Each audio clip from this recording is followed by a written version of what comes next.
All right, let's get started. Good afternoon, everybody. Welcome to a beautiful afternoon of organic chemistry, Chem 170, with your host, me, Dr. White. All right, important announcements.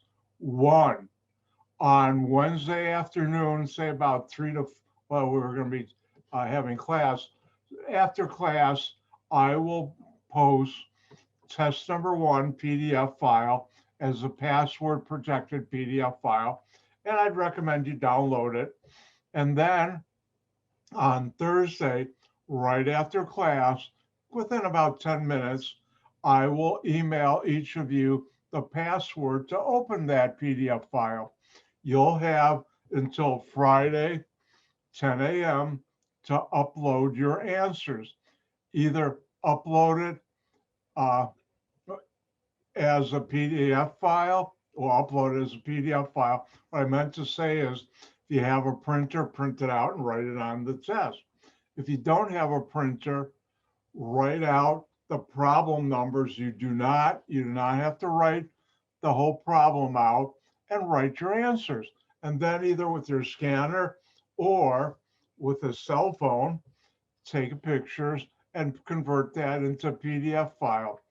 I have files on D2L, and I'll put it with the test. That will teach you how to do that if you don't have a scanner and don't know how to do it already. There, I got it finally. And so take test number one, and do it. Now, I'm going to go through the review right now. Today, what I'll do is I'll do my world famous review for next test. This case is test number one. Over the years, students have told me when I do the review, it helps them. So I'm going to do that because I want you to do well on the test. Remember your friends on test number one. How many bonds to carbon? Four. Anytime you write down a structure, make sure you don't have less, make sure you don't have more. You should only have four bonds to carbon. Another friend of yours is, do you break carbon-carbon single bonds? No. So don't. And since I started doing that years ago, brainwashing you, do you break carbon-carbon single bonds? No, except for combustion, you don't. It's rare. And I'm only teaching one reaction. That's combustion. Other than that, you don't. That's going to be your big friend on test number one. Also, two, three, four in the final.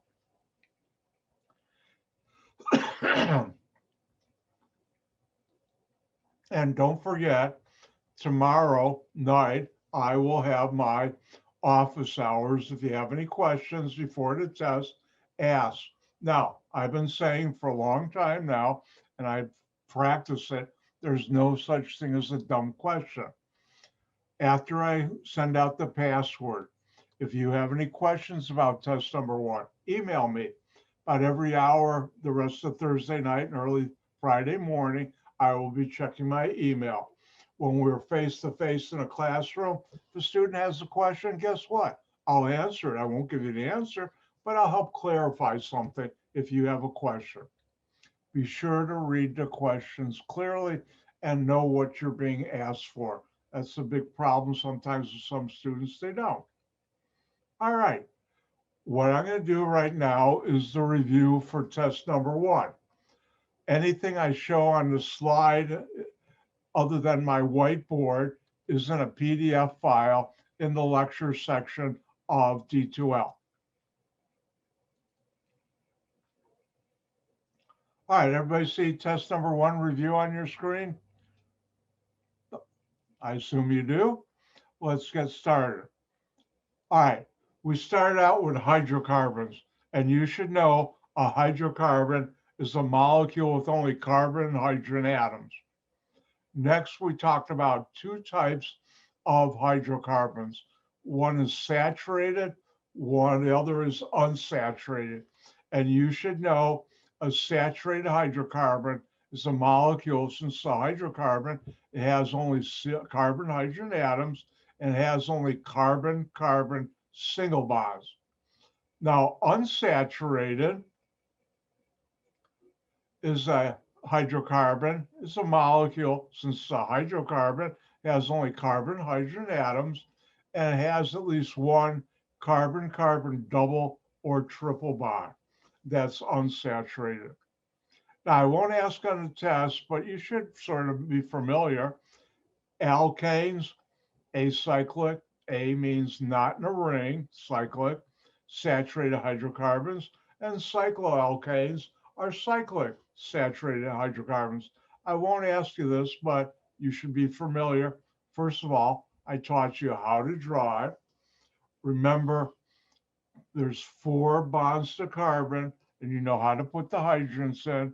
For a ring, we don't show the hydrogens on the carbons in a ring. We don't even show the carbons. We use the line method, and every bend in a line is a carbon. And just to remind you, hold on one sec.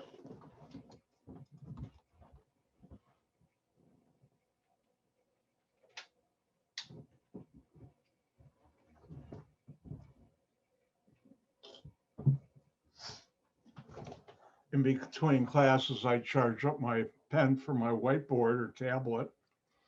All right. That's got 4 carbon ring, 5 carbon, 6.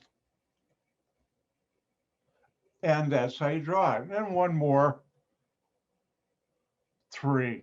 Anything larger, 7, 8, 9, 10, I've never worked with, and I doubt you will either, or ever see it in your lifetime either. These are the main ones organic chemists use and Mother Nature uses.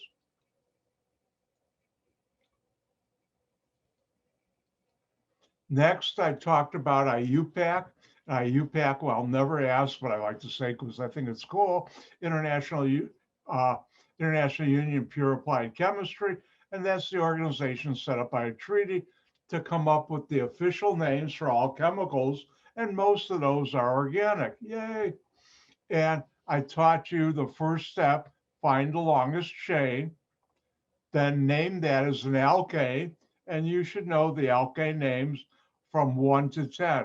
It goes higher, but in real life, this is mostly what you can get by with.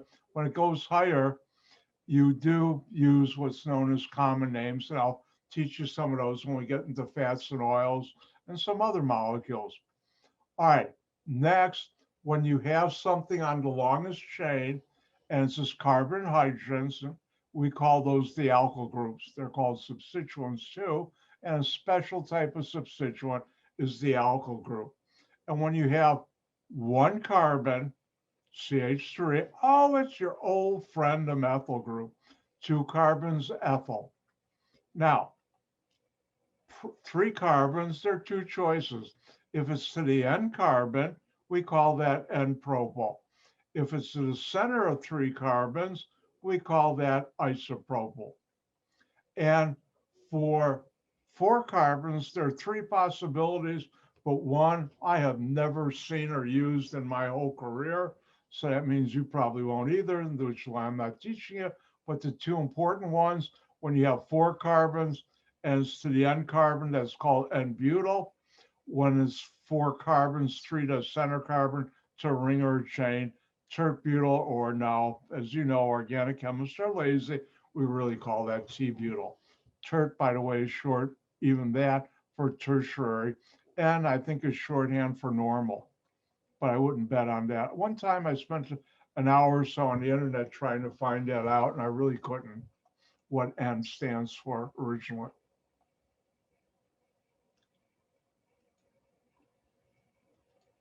And since I want to share and have you have some fun too today, why don't you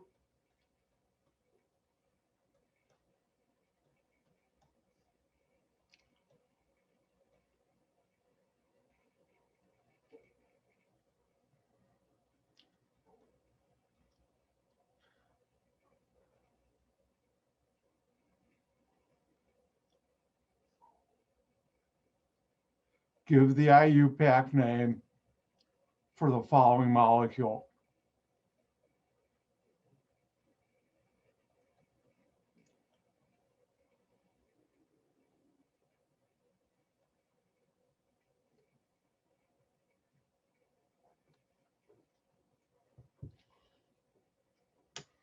Have fun.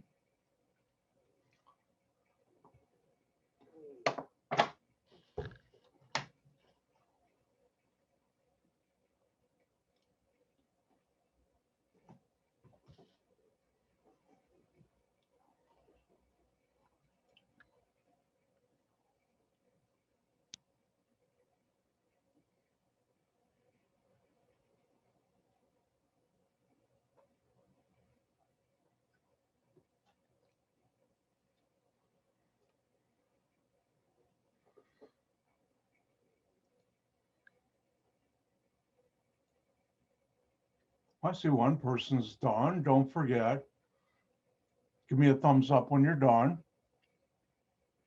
All right, it looks like everybody's done, so I better get to work. What's the longest chain? Well, if we go 1, 2, 3, 4, 5, 6, 7, 8 across, if we go here, it would be 8 also. 1, 2, 3, 4, 5, 6, 7. And I could have also gone 1, 2, 3, 4, 5, 6. So the longest chain is 8, and 8 carbons is octane. And as soon as I say that, this is spoken for. Next, what do we have? We have on carbon 2, a methyl group, and carbon 4, ethyl.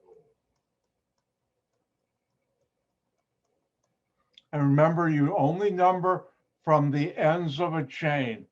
A lot of students want to make this carbon 1. That's wrong.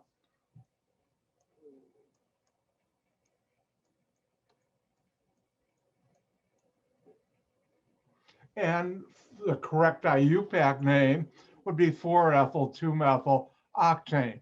However, I'm not holding you to the alphabetical rule. If you wrote down 2-methyl 4-ethyl octane, I would give you full credit. And let's try another one.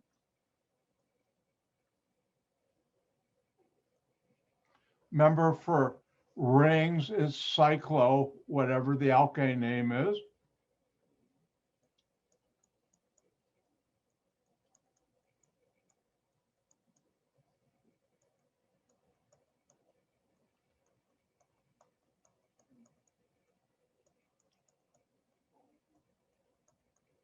And why don't you try this one? What would be the Iupac name for that?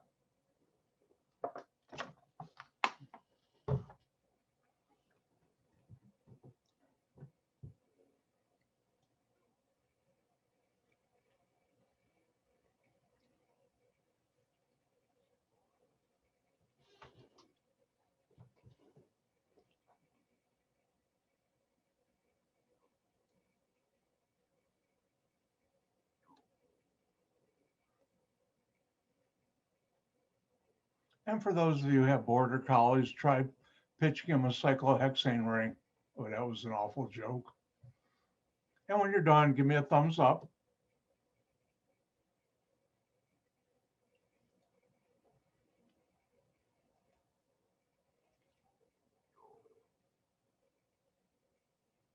All right, is everybody done? Don't forget to give me a thumbs up because I always like to give everybody time to finish. All right, what do we have? Ooh, a ring. How many carbons? 1, 2, 3, 4, 5, 6. You don't have to write the numbers down by M. That's hexane, but it's a ring and it's cyclohexane.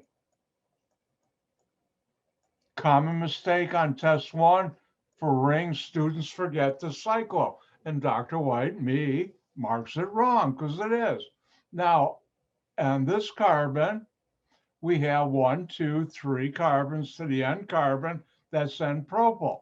On carbon 4, we have 4 carbons, 3 to the center carbon to the ring. This is a T-butyl.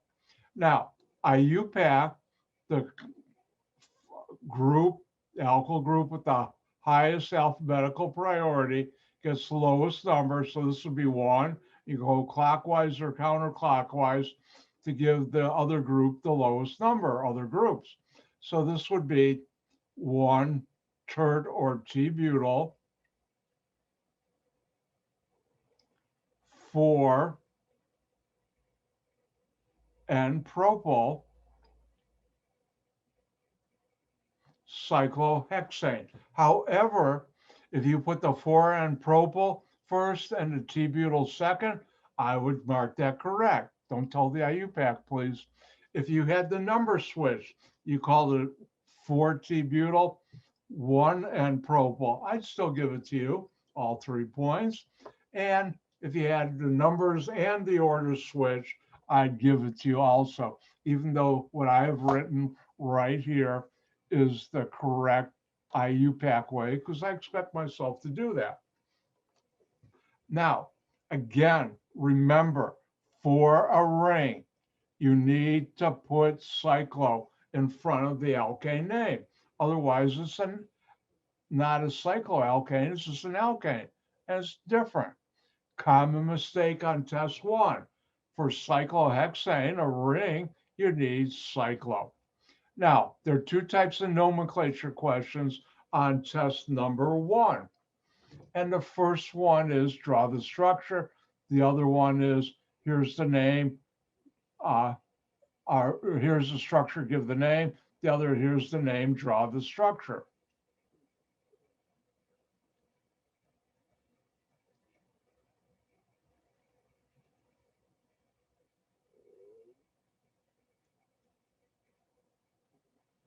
And why don't you draw the structure for 4-isopropyl decane?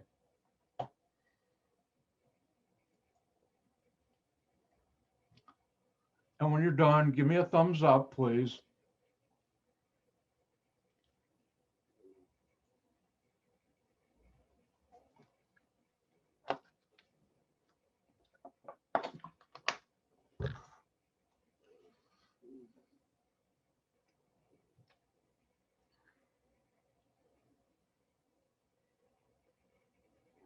I see one person done.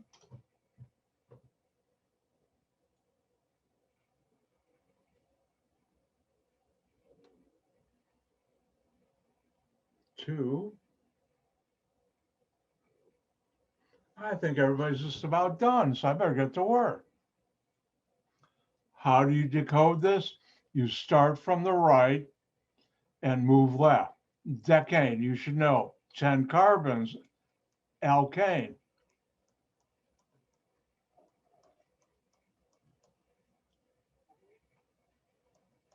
Now, most of you are going to start from this side. You can start from either side. I'll call this 1, 2, 3, 4.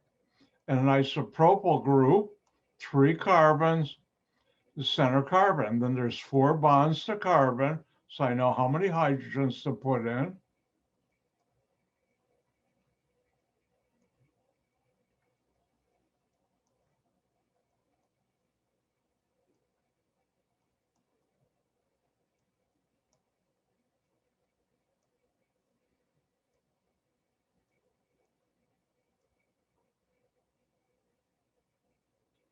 And that's how you do it.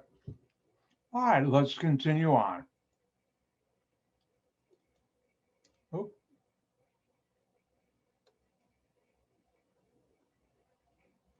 All right, now, in the real world,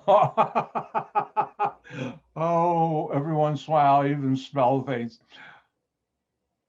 How many of you have bought Gooseline? That should be an A, not an O. But where do you find alkanes and cycloalkanes? Gasoline, not Gooseline. Propane for your barbecue, natural gas, Vaseline, and baby oil are examples. Now, there's only one reaction I asked you. That's if you take any alkane or cycloalkane, react it with oxygen, what do you get? Carbon dioxide, CO2, and water, H2O. And that means any one. Let's move on to alkenes and alkynes. An alkene is a carbon-carbon double bond. An alkyne is a carbon-carbon triple bond. Double bond designated by 2 lines, triple bond 3 lines. You should also know, hint, that a double bond alkene has 1 pi bond, 1 sigma bond. An alkyne, triple bond, has 2 pi bonds, 1 sigma bond. And sigma bonds you don't break, pi bonds you break like that, real easy. Now, for Iupac names, for double bond, and this should be the whole A and E, not just the E, you drop the whole A and E of the alkane name, the longest chain or ring, with both carbons of the double bond, and you replace it with ENE and a number for acyclic. When it's not in a ring, is you use a number. Which carbon is the carbon closest to the end of the chain? Now, I'll explain in a second. If necessary, use cis and trans. Now, in a ring, same thing, cycloalkane becomes cycloalkene, but no number is used when it's the only functional group in a ring, which is what will happen in my class. In real life, it's not always true, but for this class, it will be. No number, because one of the carbons in the double bond is always 1, the other has to be 2. For a triple bond, drop the ANE ending. You take the 2 carbons that are of the triple bond, the longest chain, you name that as an alkane, and then drop the ANE, not just the E, the whole thing, place it with YNE plus the number. For triple bonds, I've never seen them in a ring, maybe once decades ago, but they don't really, you're not going to see them. And no cis or trans, but you do need a number.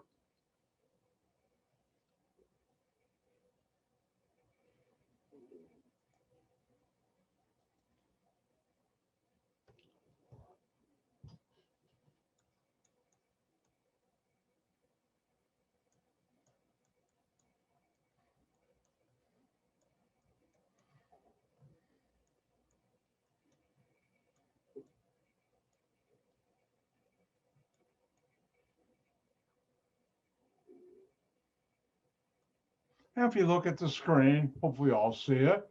I'll do this one, I'll let you have one too.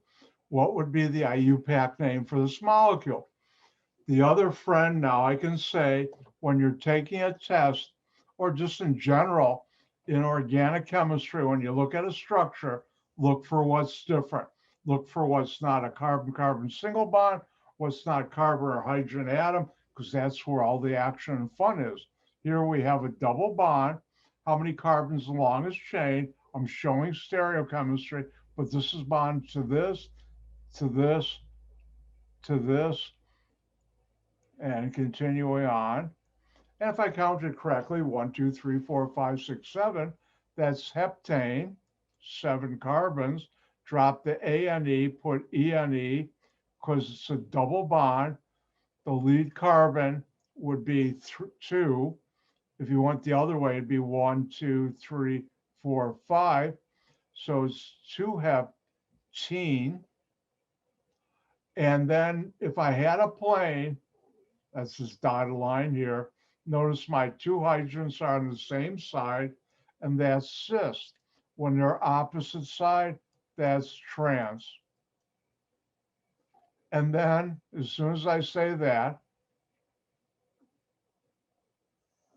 this is all spoken for. Oh, look, it's your old friend, the methyl group. And it's on carbon 5. So that'd be 5-methyl cis 2 heptene.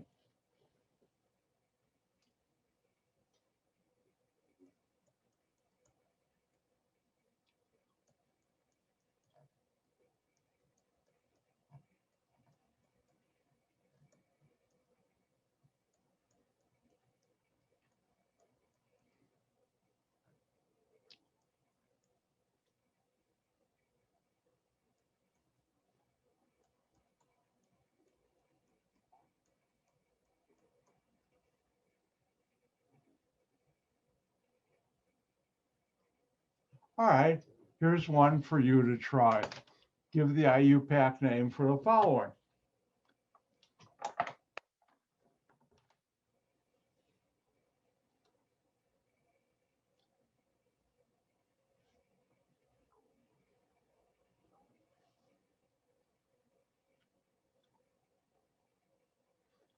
And by the way, Thank you very much, all of you. It warms my heart to see everybody working on organic chemistry.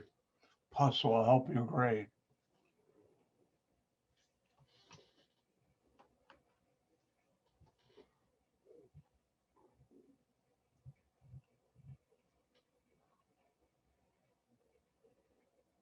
And when you're done, yep, give me the thumbs up.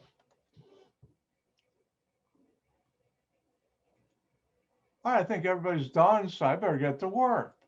If we look at this molecule, what's different? What's not a carbon-carbon single bond? Oh, a double bond. This is an alkene. How many carbons longest chain? 1, 2, 3, 4, 5, 6, 7, 8, 9. Over here, it would have been 7. 9 is greater than 7. And what do we call 9? No name. Drop the A and E because it's a double bond, put E-N-E. And where's the double bond? Carbon 3 is a sister trans. And if I put a plane like this, notice these hydrogens are on opposite side. Opposite is trans. And then as soon as I say trans 3-nonene, that's spoken for. And once again, your old friend, the methyl group. And it's on carbon 6. And that's how you do it. Oh, let's do one more. These are fun. And instead of doing a structure, here's a name. You draw the structure.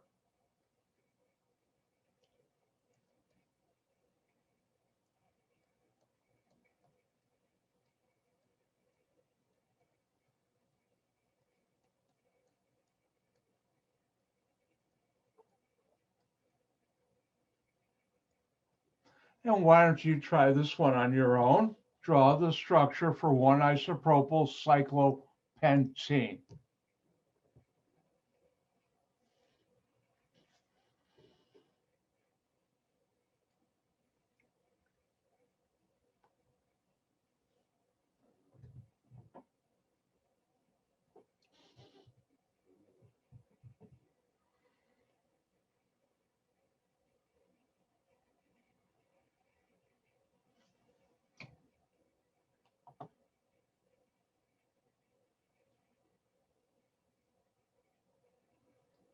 Well, I see 2 people done. Take your time. I try and give everybody time to finish.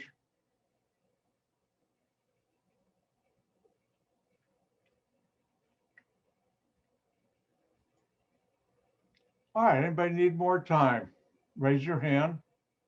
You can actually do that in Zoom. I think there's an emoji for that. All right, let's do it. How do you decode any organic chemical name? You start from the right, move left. E-N-E ending, double bond.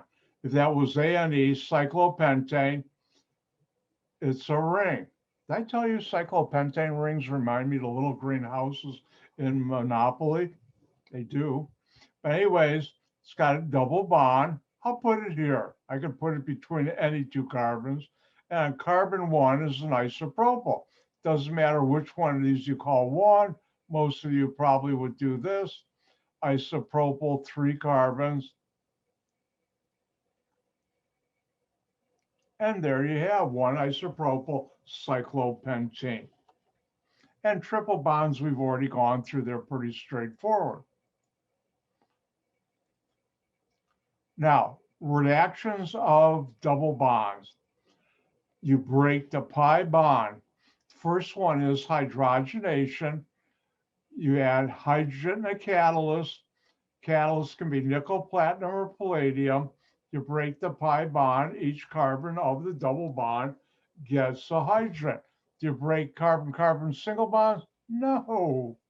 So I'll let you try this one on your own.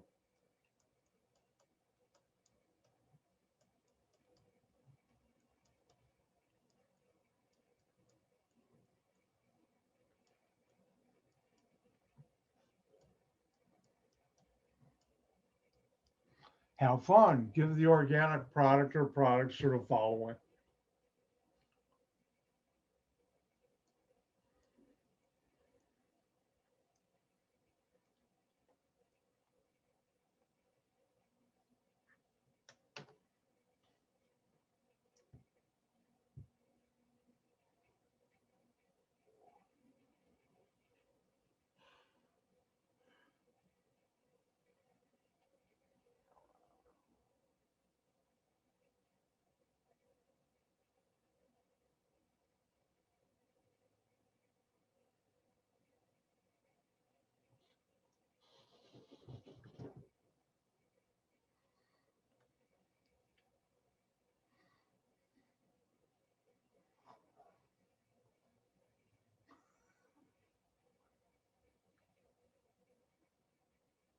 All right, everybody done? Let's do it. What's different? Look for what's different. Double bond. What am I reacting at? That's the only place I have to consider. Hydrogen and a catalyst.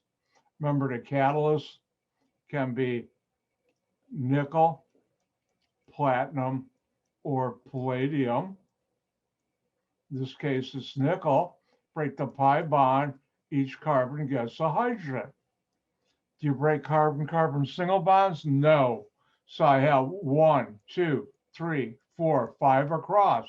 I better end up with 5 across. On this carbon, I have this methyl group, and it's still going to come along for the ride. Now, here are my 2 carbons of the double bond right here. I broke the pi bond, and each one gets a hydrogen. And I know there are 4 bonds to carbon, so I can put in the rest of the hydrogens. And that's how you do it.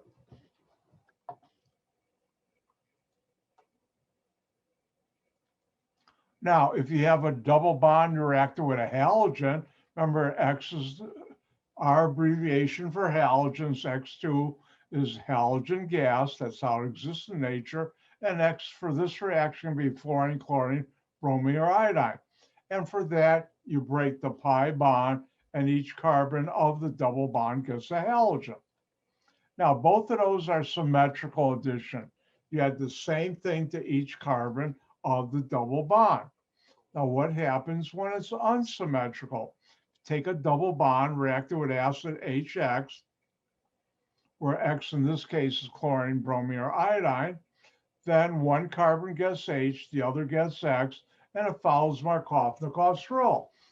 And that is the carbon in a double bond with the most hydrogens gets the hydrogen, the other gets the halogen. Or as I learned long ago, the rich get richer, the poor get poorer. We're talking about hydrogens.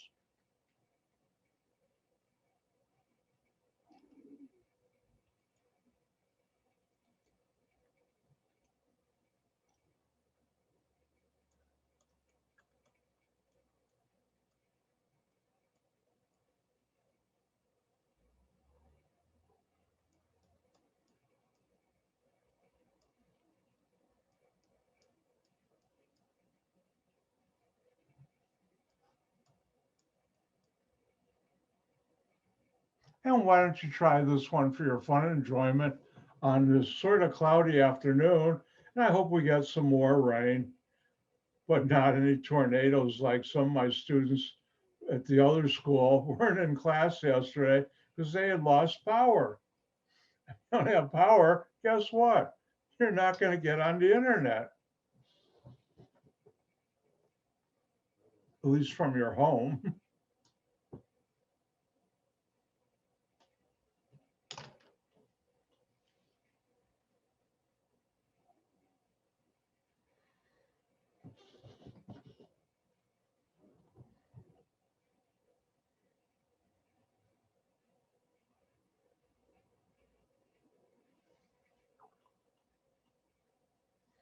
And another good thing to practice for test number 1 is go back and look at some of the practice problems.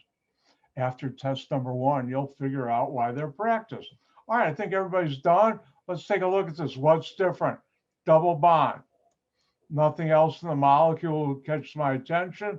Reacted with HCl. HX. Remember, for this reaction, X can be, and it is chlorine, or bromine, or iodine.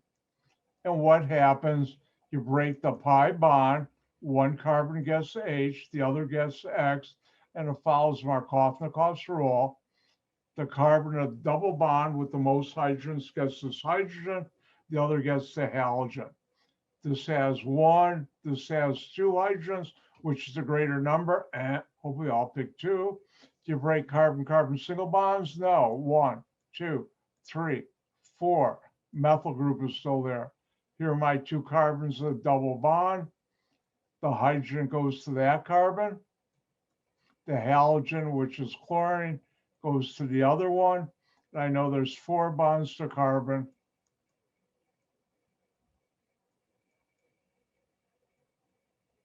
And there's your answer. Now, if we go back to our another unsymmetrical addition to a double bond is reacting a double bond with acid. Remember, H plus means an acid catalyst, something that's not consumed, but makes the reaction go quicker. And water. Think of water as HOH, OH hydroxyl group. You break the pi bond, one carbon gets hydrogen, the other now gets the hydroxyl group, and that follows Markovnikov's rule. Now, when it comes to triple bonds, remember you have two pi bonds. So organic chemists being lazy, we don't want to balance equations. So since we need more hydrogen now, we put bracket excess, close bracket, which means you have excess hydrogen. Another way of saying it is you have all the hydrogen in the world with that anything that will react with hydrogen can and does. And here 2 pi bonds with a catalyst, nickel, platinum, or palladium. Each carbon gets not one, but now 2 hydrogens. And the same thing is true for halogenation. Here we have a triple bond again, and that has 2 pi bonds. And now we'll use the abbreviation bracket, excess bracket, to say we have all the excess hydrogen, not hydrogen, halogen, that will react with anything a halogen will react with. And here X is fluorine, chlorine, bromine, or iodine. And because we have 2 pi bonds in a triple bond, each carbon gets not one, but 2 halogens.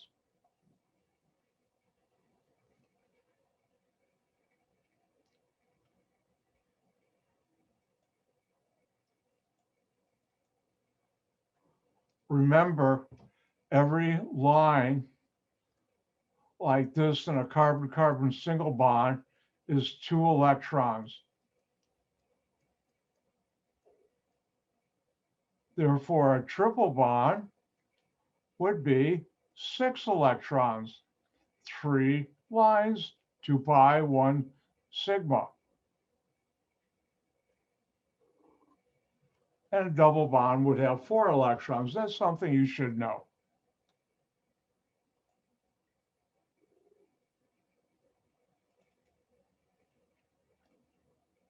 Now, one other thing I don't have on the sheet here, but we talked about, and that is when you have non-conjugated double bonds. That's when a double bond is separated by 1 or more carbons,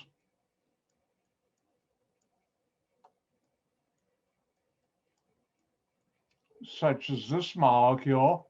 It's a non-conjugated. That means each double bond reacts like it's alone. And I went through examples like that in class.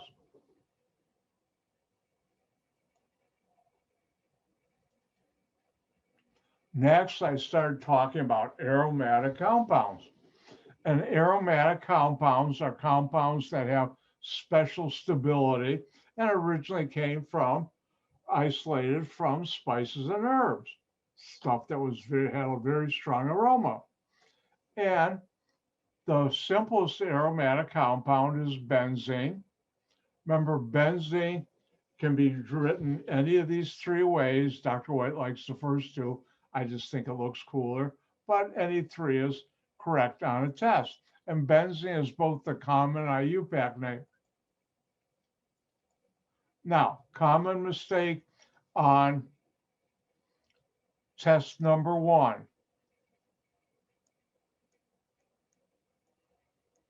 If I say draw the structure of benzene and you put that down, no, that's cyclohexane. Remember, you either have to put the bonds in like this or like this, or use the delocalized pi like this. Any one of those three would be the correct structure for benzene. Excuse me. Now, when you have a methyl group on benzene, because this compound had been around for eons, we use not methylbenzene, it's called toluene. And toluene is both the common and Iupac name for that molecule. Now, when we have disubstituted benzene, we don't use numbers, we use the prefix ortho for 1,2 disubstituted, meta for 1,3, and para for 1,4. Again, ortho 1,2, meta 1,3, para 1,4. When you have more than 2, you use numbers. Also, I taught you some new substituents, and the ones you need to know, Cl on a ring, or it can be an alkane too, but I really didn't cover that. It can be chloro, fluorine is fluoro, Br, bromine is bromo, iodine I is iodo, and NO2 is nitro. And you should know these.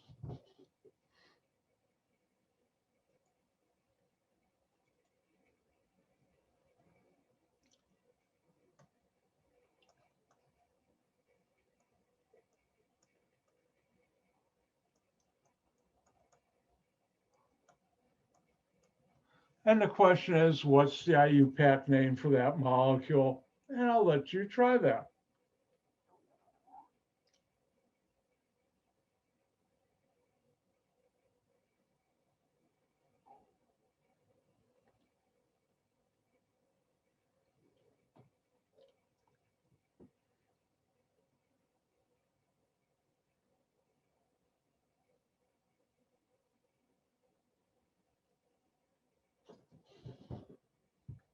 And I haven't done this all semester, but I should. And for all of you watching the video who couldn't make it to class, hi.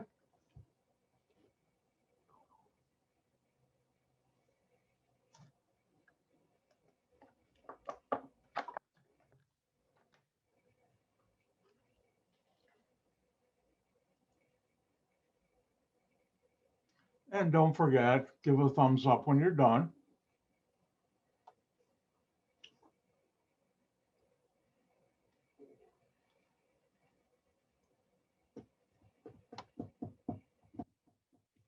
All right, I think everybody's done. What do we have? Ooh, we have a benzene ring, but it has a methyl group on it, so that's toluene.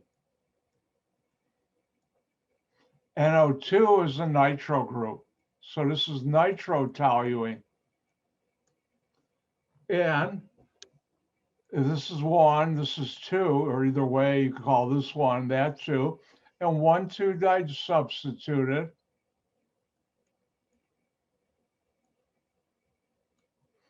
is ortho.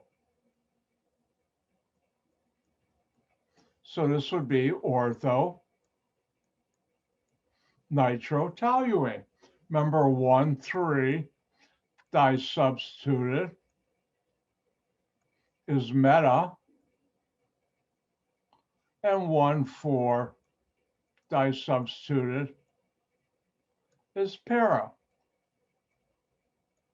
Now, mistake I see once in a while, do not use ortho, meta, and para for cyclohexane. I don't know how it evolved, but it did. This is only for aromatic compounds, benzene and toluene. So we'll leave it there.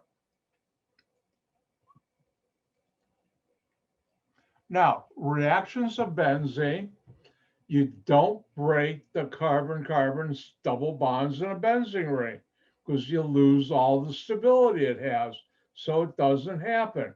you replace one of the hydrogens, remember benzene is C6H6, with whatever the substituent is, or whatever it's called, the electrophile. And here, the first reaction, you take halogen, and that's chlorine or bromine, and ferric halide. You replace a hydrogen with a halogen. Now, if you remember, I said I'm not teaching directors in the lecture. We had a lab on that, but not in the lecture. So these are the only two reactions where X can be chlorine or bromine. Now, next one, which you saw also in a lab, you take a benzene ring and react it with nitric and sulfuric acid. Nitric is HNO3, sulfuric acid is H2SO4. You then put a nitro group. Remember, that's NO2, common mistake, students see NO3 and nitric acid, put NO3 there, and Dr. White marks it 0 points, wrong. If you have sulfur trioxide and sulfuric acid, and you react it with a benzene ring, you put on a sulfonic acid group. And this is an important group because this allows you to do two reactions and make the key ingredient in laundry detergent, whatever brand you're using, the major brands. And finally, something very special, very rare, and that is when you take a benzene ring and react it with an alkyl halide. R is anything with carbon hydrogens. X is the halogens, bromine or chlorine, along with aluminum trichloride. You take and make a carbon-carbon single bond, something very rare and very special and very good.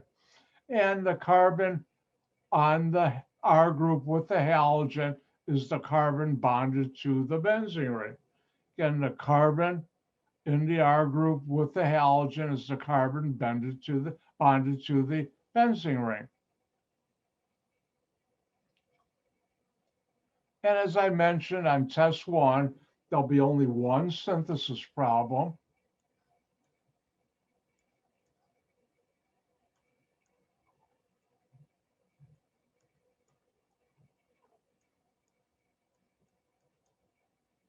For all the general reactions, I'll pick one.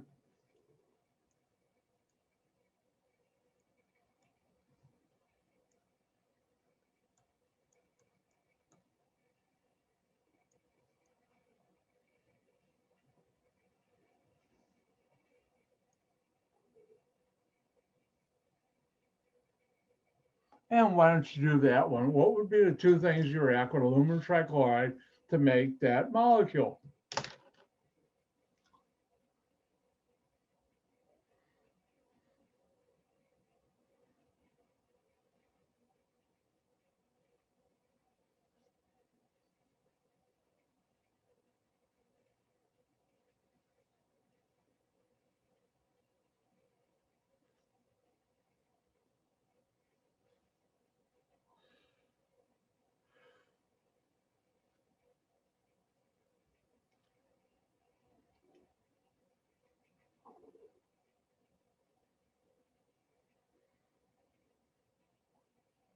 And when you're done, you know the drill.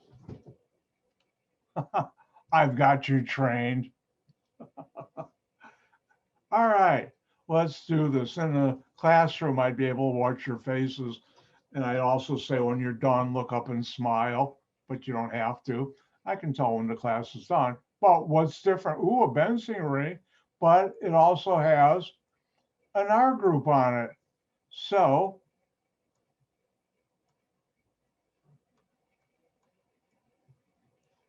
what do we react with aluminum halide, where X can be chlorine or bromine?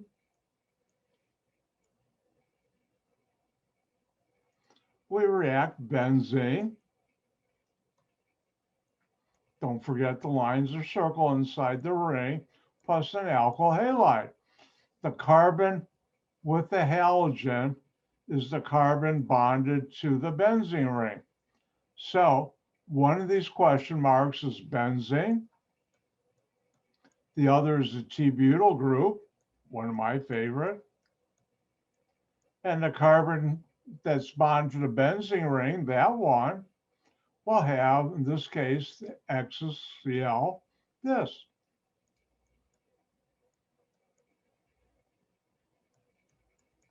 And that's how you do it.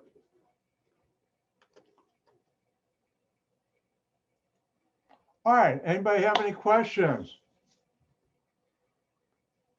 Oh no, shame on Dr. White. I went a whole minute past our break. Bad Dr. White. All right, let's take a break, come back in 5 minutes. That would be 1:56. Let's see, check my, yeah, 1:56. I'll see you in 5.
right.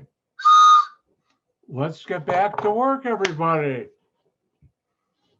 And the first thing I would ask is, does anybody have any questions about test number 1? Going once, going twice, done. If you've ever been to an auction, you hear that. When I was younger, I used to go to auctions with my brother-in-law who owned a company, and it was a binding and printing company. And he would go to companies that were being sold off. I go with him, and he told me, first time I went to an auction with him, keep your hands in your pocket and don't say anything while they're auctioning equipment, or you just bought $40,000-$50,000 piece of equipment. It was exciting though, those big pieces of equipment in the auction. But anyways, all right, it's time to get back to ethylene oxide epoxides. Remember, this will be on test 2, not test 1, which you'll be taking on Thursday.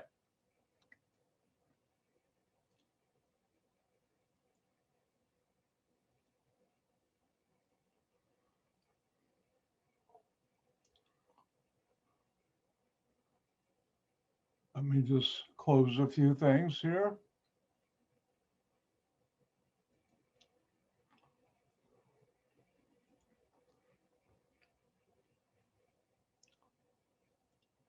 And yesterday, we started talking about reactions of alcohols with ethylene oxide.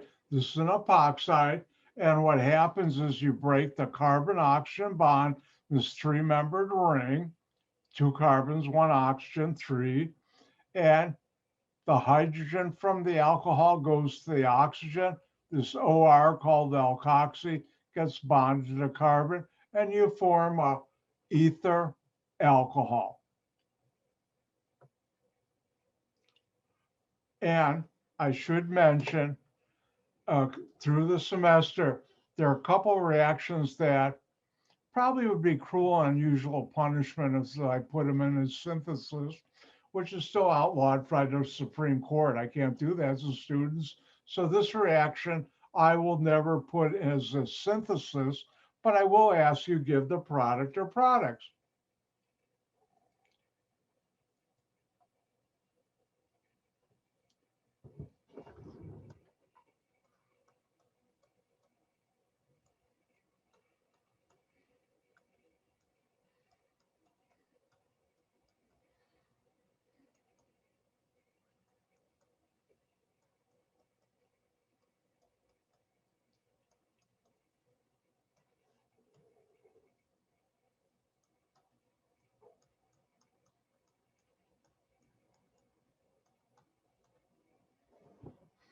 And why don't you do this reaction?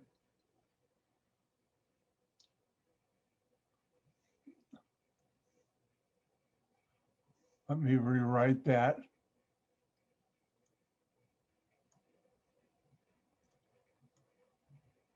That looks better. And what would be the product or products for the following chemical reaction?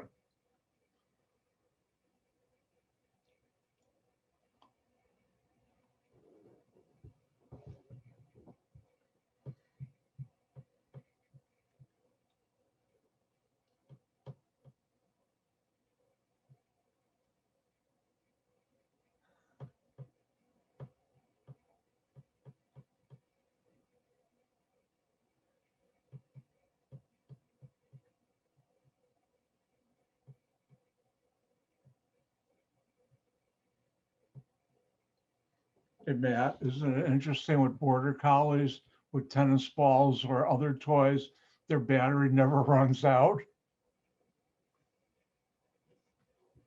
Told you about my sister's one border collie, Pete. He would go until your arm gave out. He wouldn't give up. And he'd be sitting there, come on, throw it again. All right, anybody need more time? Remember, give me a thumbs up when you're done. All right, let's do it. Oh wait, I'll give you an extra 20 seconds.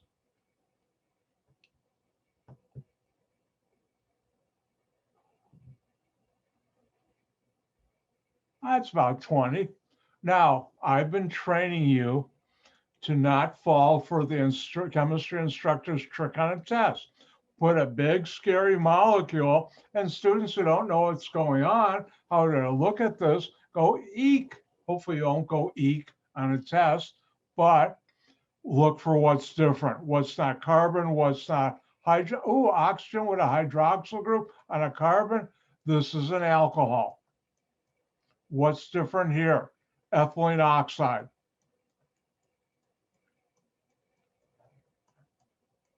What do you get?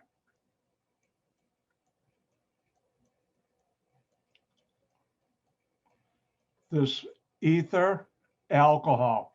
What's our? Well, it's this big thing that if you didn't know what to look at, you'd be scared by it. You shouldn't. And you break carbon-carbon single bonds? No. So I have 1, 2, 3, 4 across. 1, 2, 3, 4 across. 2 methyls here.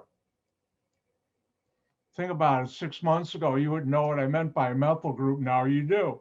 You should be proud of yourself. Another methyl group here. This carbon is this carbon at the hydroxyl group, which is bonded to this oxygen. And we'll get CH2, CH2, OH. And I know there.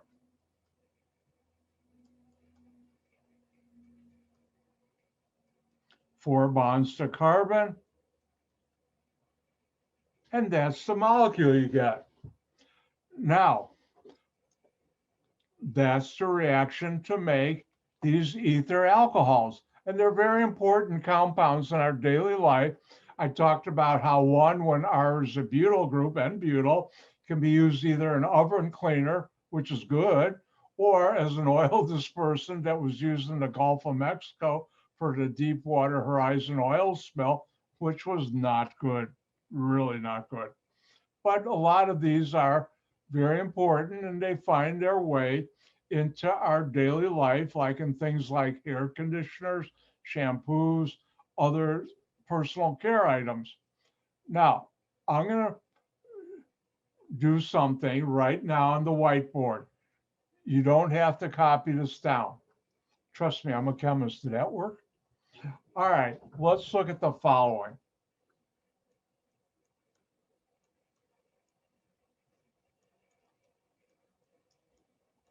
And again, you don't have to write this down. You'll see why in a little while.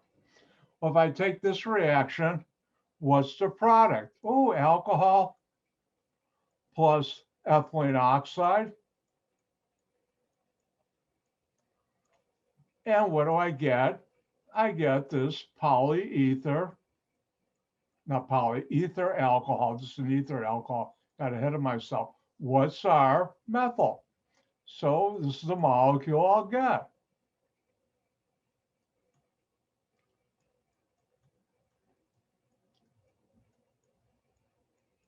Now, if I take this new molecule, notice I have an ether, but I have an alcohol. And I can react that with ethylene oxide. Now, this right here is my new R group. And therefore, what I'll get is this.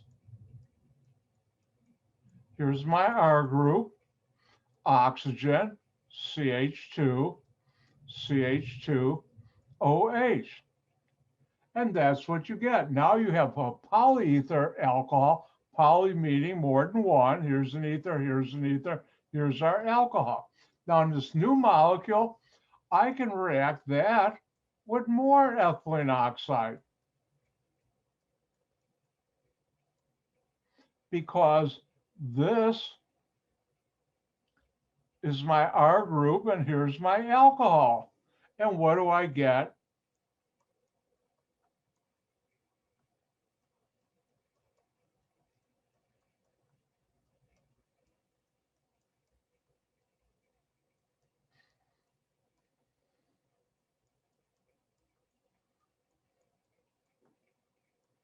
This molecule. And like the Energizer bunny that keeps on going on and on, I don't get any kickbacks from that company. I'd like to, but I don't. I have another alcohol and I can react it with more ethylene oxide. I almost used slang, but I stopped myself just in time. And you can keep on going on and on and on. And in real life, I've done reactions, or we've had companies where we made where you add up to 50 of these. And that, remember, each one of these is a molecule, or you can say a mole. Now, let's look at this new molecule I just made.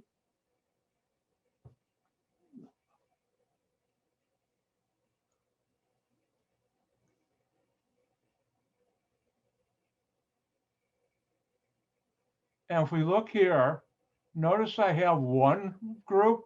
I have the same one repeating again. And the third one, 1, 2, 3. So remember I talked about parentheses. When you have a molecule with a repeating unit, you can put the repeating unit in a bracket, and then here I have CH3. What's my repeating unit? O, CH3, CH2, CH2. Then how many times is it repeating? 1, 2, 3. And at the very end here, we have OH. So you could repeat it, write it that way.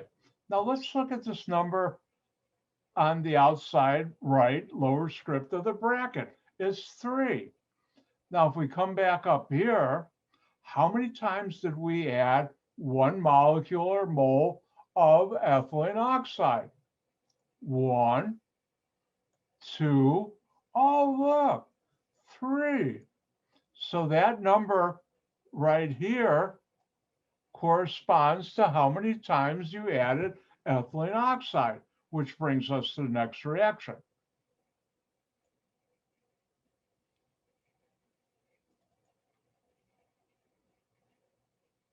And that next reaction is reacting 2 or more moles. Remember, a mole is the chemist's counting unit with an alcohol. And you could have written it, oops, I don't want it red.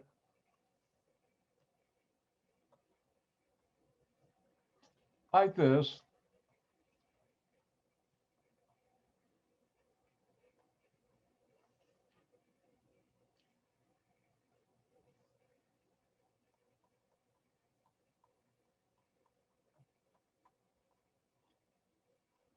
And what you get is this polyether alcohol. In the case I just showed you, N was 3. And here's the general reaction.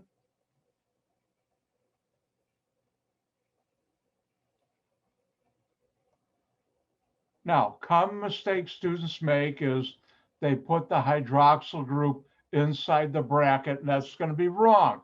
It's on the outside. So if you take an alcohol and react it with N, and N is called, in case you forgot, the coefficient of the reaction with N moles of ethylene oxide, you get this polyether alcohol where N is the number of moles of ethylene oxide you use.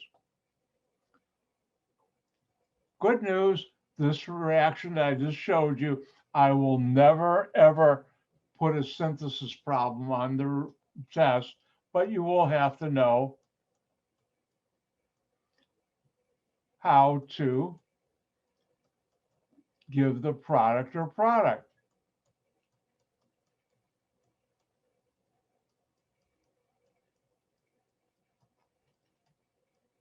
And the question would be, give the organic product or products for the following.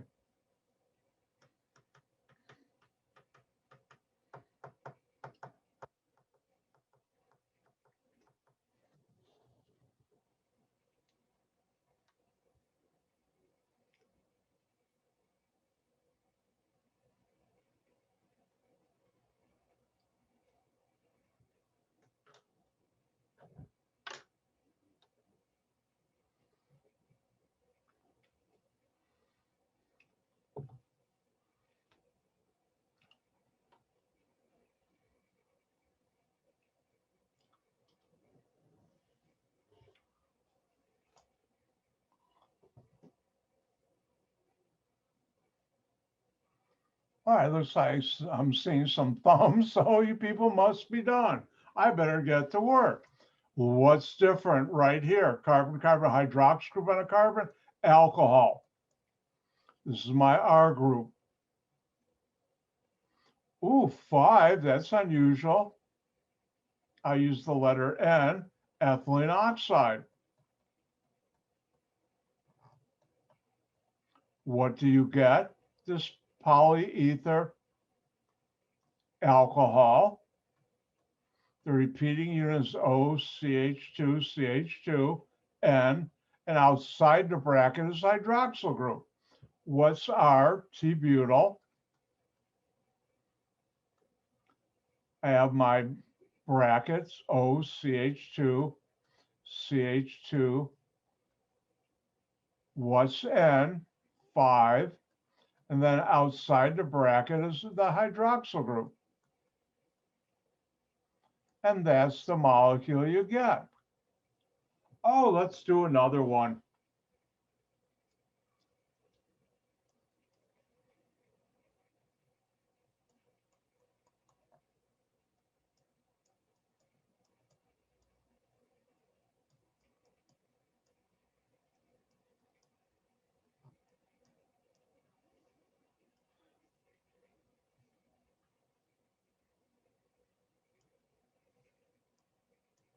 And the question being, what's the organic product or the products are the following?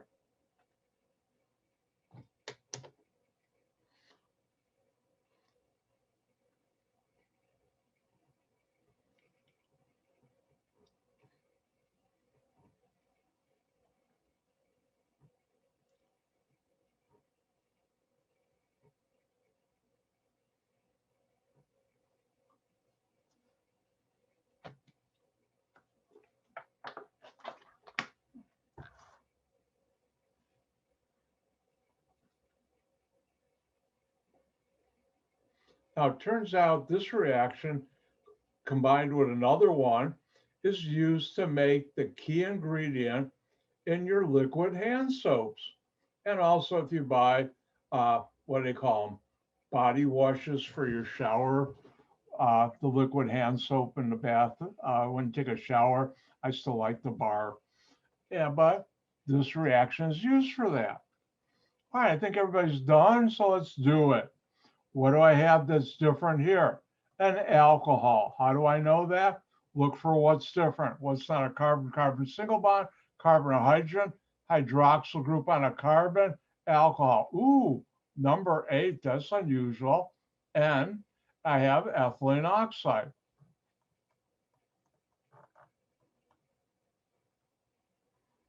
And what do you get? You get this polyether alcohol. That's a 2, that's an N. And then the hydroxyl group, remember, goes outside, not inside the brackets. So if I look at this molecule, what's R? Well, I've made it a little scary, not too much, but it could be if you don't know. It's that ring in a methyl group. You don't break carbon-carbon single bonds. Notice the carbon with the hydroxyl group is this carbon. That's the one with the oxygen bonded O, CH2, CH2, close bracket. What's N? 8. And hydroxyl group. All right, everybody, it's time for one of my most spookiest stories of the semester. I mean, it still gives me a little chills when I think about it happening. That reaction with alcohols and ethylene oxide, when I worked for PPG Mazer in Gurnee, they're still there. They're under a different name now. One of my jobs was there was this way of analyzing when you're done with the reaction. And it took too long. And someone at the corporate headquarters had come up and slightly modified a test that the Navy had originally developed to do that. and it wasn't that accurate. And one of the things when I was hired was to make that test accurate. Well, I'd been working on it a while and I made it more accurate, but it still wasn't good enough. In the long run, I came up with a whole new test that saved the company $6 million a year, which was quite good and easy to run. And we didn't do the other. Well, I was trying to make that other one work. I went to my supervisor, and this is in Gurnee, Illinois.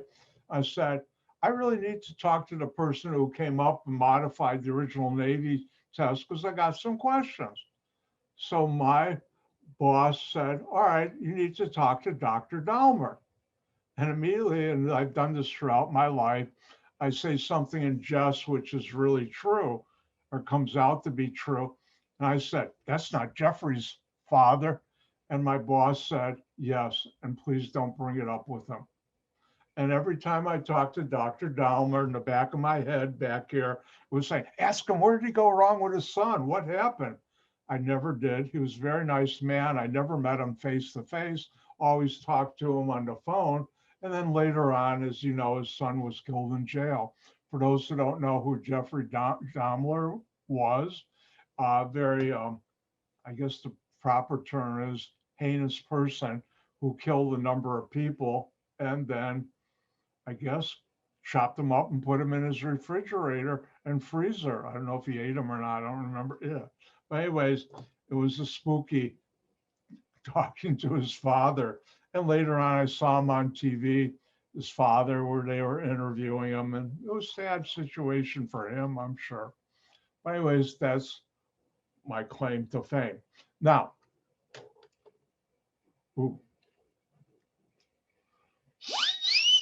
warning, warning, I'm going to be getting into some fun stuff that I'm talking about the organic chemistry. In no way am I talking about anything or any way taking a moralistic stand. Is this good or bad, right or wrong? I'm just talking about the organic chemistry. And now is going to be one of those times. Let's do one more reaction.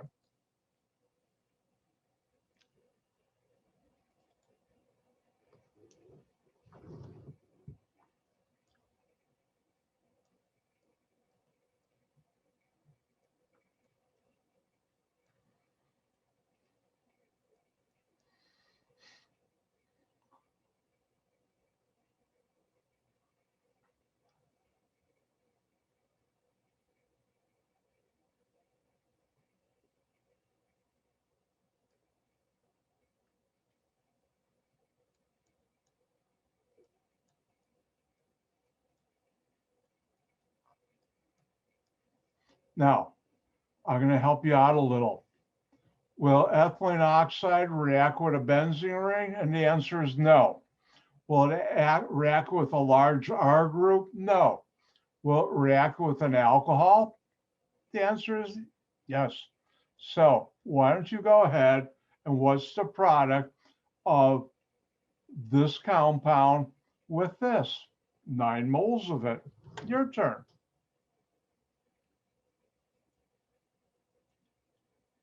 I still, to this day, did that really happen to me? Yeah, it did.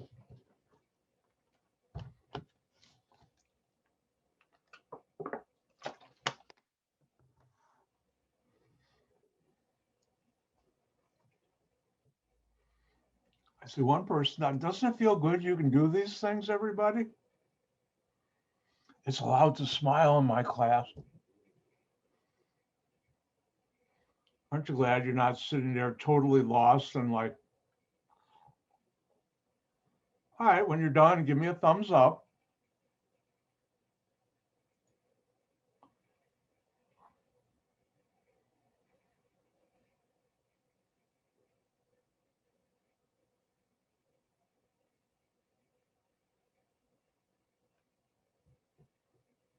All right, I think everybody's done. Let's take a look at this.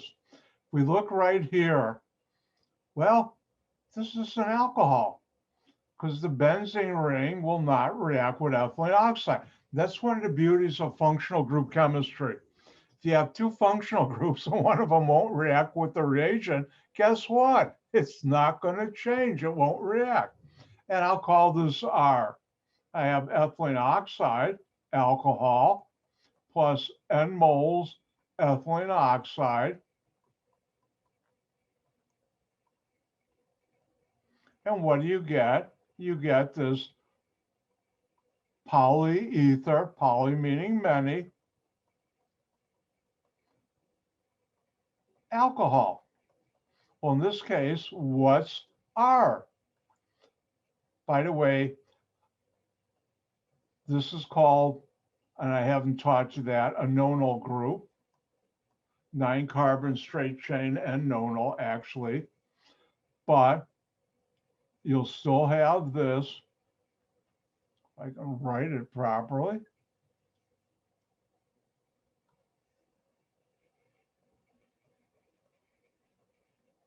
My oxygen is in the bracket. What's N? 9. And outside the bracket is my hydroxyl group. And that's what you get. At this point, you should say, whoopee-doo, what's that important for? And I would say, which I'm going to do now, you should always be asking yourself, why am I learning this? And the obvious answer for you is, I want to get a good grade so I can get into a school or program. But why are you learning this? Let's find out.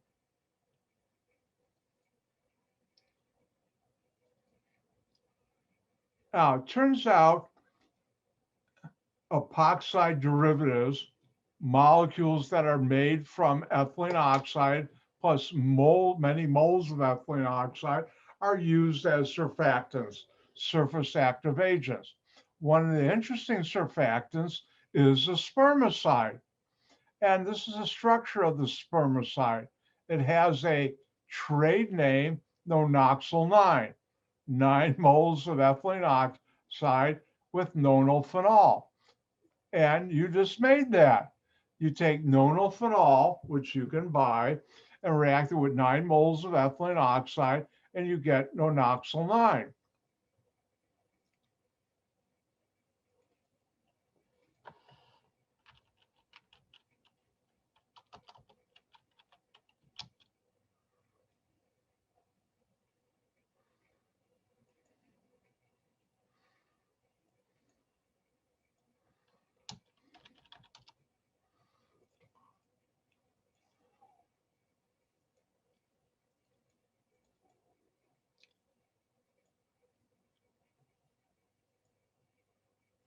All right, everybody see Wikipedia nonoxyl 9 on the screen?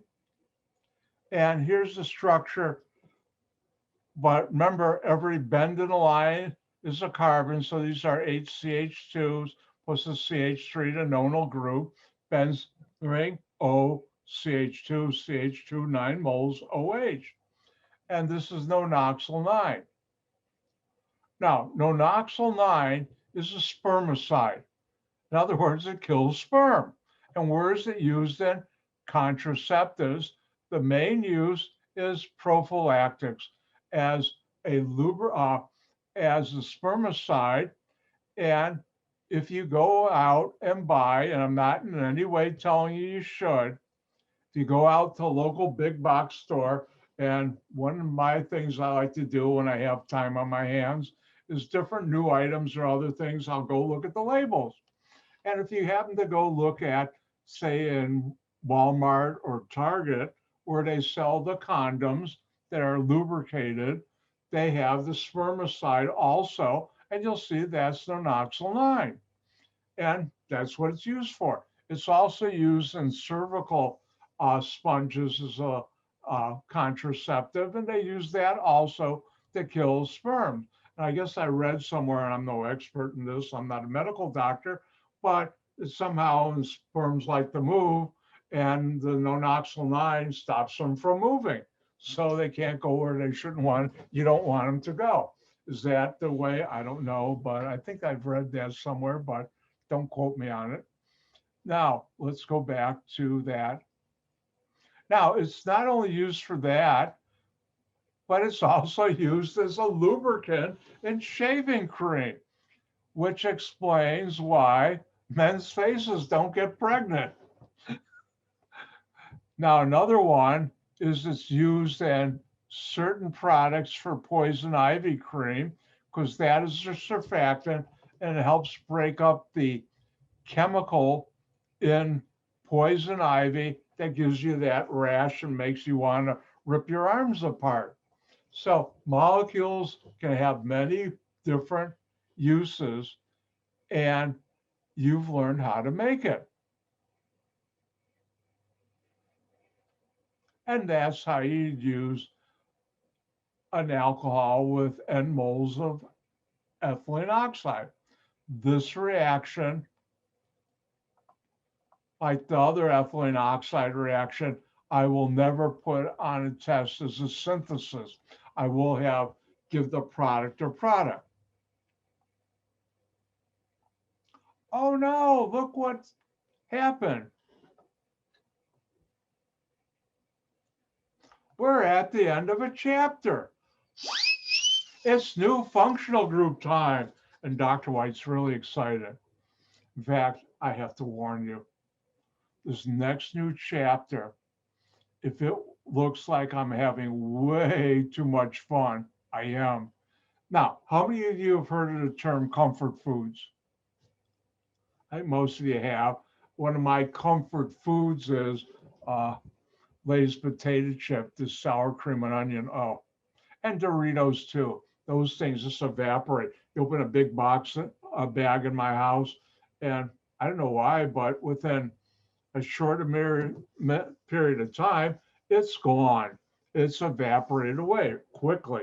So I only buy Doritos and the Lay's sour cream and onion potato chips about 2 or 3 times a year, like for Stanley Cup playoffs, finals, which is coming up soon, my birthday, and New Year's, and sometimes New Year's Day for all the football games that used to be. But anyways, aldehydes and ketones, the new functional groups I'm going to talk about, are my comfort functional groups. When I'm feeling under blue and not good, I think about them and they cheer me up every time. Why? Because I did my PhD thesis using that. My first and last patents used those functional groups. So they've been good to me. I've been good to them. What are they? Let me open that chapter. First, let me close this.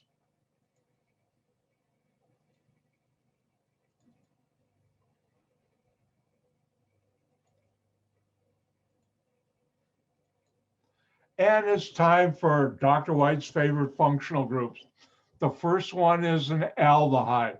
Don't forget, this is for test number 2, not test number 1. And an aldehyde is a carbon double bond to oxygen, and the carbon double bond to oxygen has a hydrogen and an R group. This is called an aldehyde. And Dr. White's a world authority on aldehydes. Now, aldehydes, most of the time I'll draw it like this. I sometimes will, or my software will draw it this way. A bended line means there's a carbon there.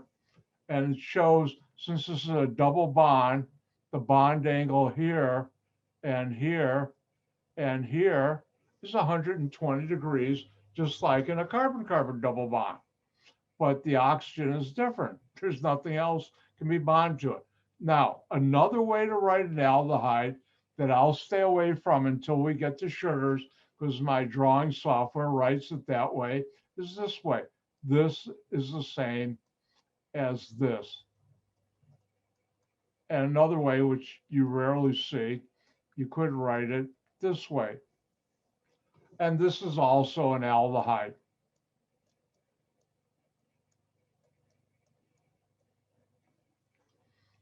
And that's an aldehyde. Now, a similar but different functional group is called a ketone. And a ketone is a carbon double bond to oxygen. Now, instead of a R group and a hydrogen, it has 2 R groups. And I use R and R prime because they can be the same or different. And R means anything with carbons and hydrogens. And a ketone, and remember, ketone is not spelled with a Y, even though students like to do that. I don't take off points on tests for spelling error like that. But ketone can be drawn like this, where here's the carbon. And generally, I'll either draw it like this, or sometimes I'll draw it like this. And these are all the same, and they're a ketone. And Dr. White loves aldehydes and ketones. They've been good to me. I've been good to them.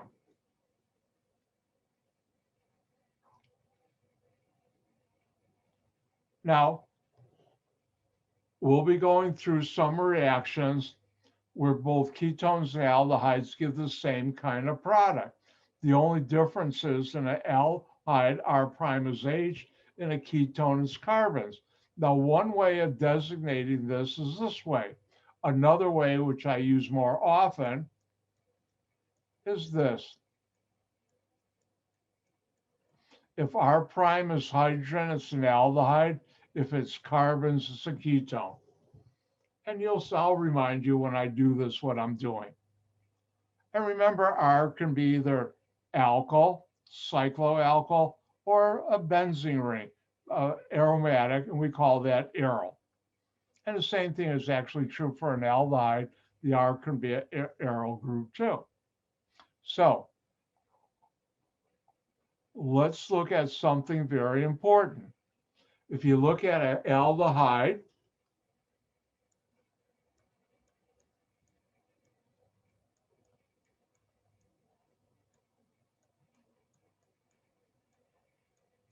or a ketone, they have something in common. And what do they have in common? A carbon-oxygen double bond that has two other things bonded to it, either hydrogen or carbons. And we have a special name for this. And this special name is called the carbonyl group. Whenever you have a carbon double bond to oxygen with other things attached to it, that's called the carbonyl group. And in my personal opinion, in all of organic chemistry, to me personally, there's nothing more important than the carbonyl group. You should know how to describe a carbonyl group with a structure and words. You should know how to describe a carbonyl group by drawing a structure and with words. I know of nothing more important, which is why I'm emphasizing that right now. And how do you define a carbonyl group?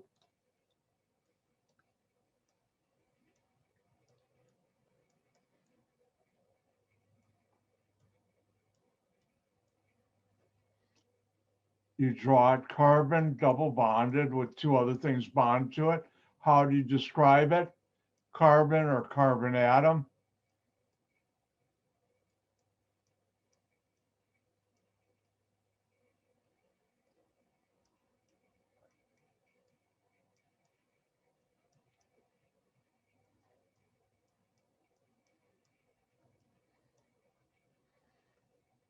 And I haven't done this in a while.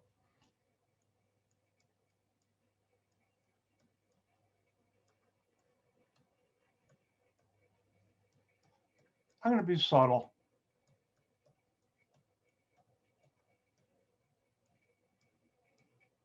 You should know how to draw a carbonyl group and how to describe it with words. Carbonyl group, carbon double bond to oxygen. If somebody were to ask me, Dr. White, what kind of organic chemist are you really? And my heart of hearts, there's only one answer. I am a carbonyl synthetic organic chemist. I have done most of my discoveries by what I could do with a carbonyl group that nobody else could.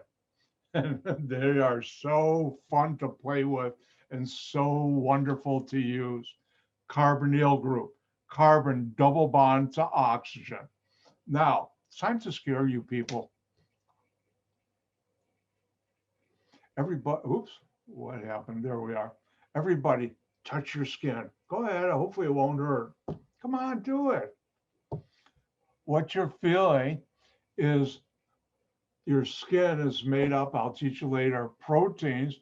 Proteins are made up of amino acids, and the key part of an amino acid, which makes up all your skin, which means your skin, is carbonyl groups.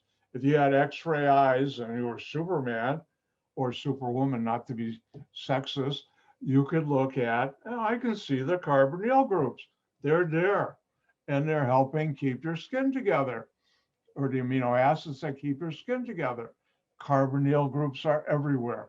They're in the cotton I have, or were in the cotton I have wearing right now to help make cotton. They are so important in our daily life.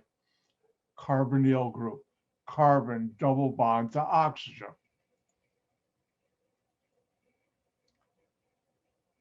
Now, let me be specific. Though it's called a group, just like a methyl group is not a functional group, the carbonyl group is not a functional group, but it's part of many key functional groups. Two of them are ketones and aldehydes, which Dr. White loves ketones and aldehydes. I really do.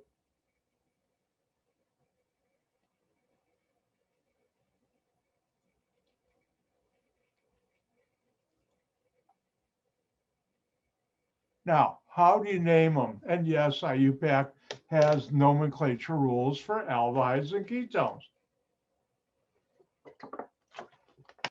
Now, before I do this, I better talk about something that I will do without even thinking, and you should be aware of that. It's a sort of second nature.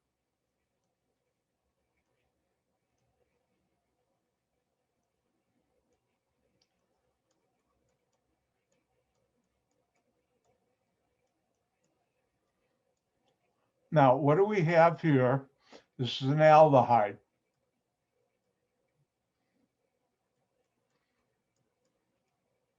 Remember, carbonyl group with a hydrogen and an R group. Here's my carbonyl group. And this carbon, I will never ask on a test, but I'll use it all the time. Just like I breathe, I use this all the time. And that's called the carbonyl carbon. The carbon bonded to the oxygen in an aldehyde or a ketone is called the carbonyl carbon. I'm not the one who created that. It was long in existence well before I was even born. But you should know when I talk about the carbonyl carbon, that's the carbon bonded to the oxygen in either a ketone or aldehyde and other functional groups. So how do you name aldehyde? Find the longest carbon. Now here I have, which includes the aldehyde, a better way of saying that, which includes the carbonyl carbon. Name that longest chain as the alkane that you've already learned. At the end of the alkane name, drop the E at the end of ANE, like say butane, and replace it with the letters AL. AL is the ending for aldehyde.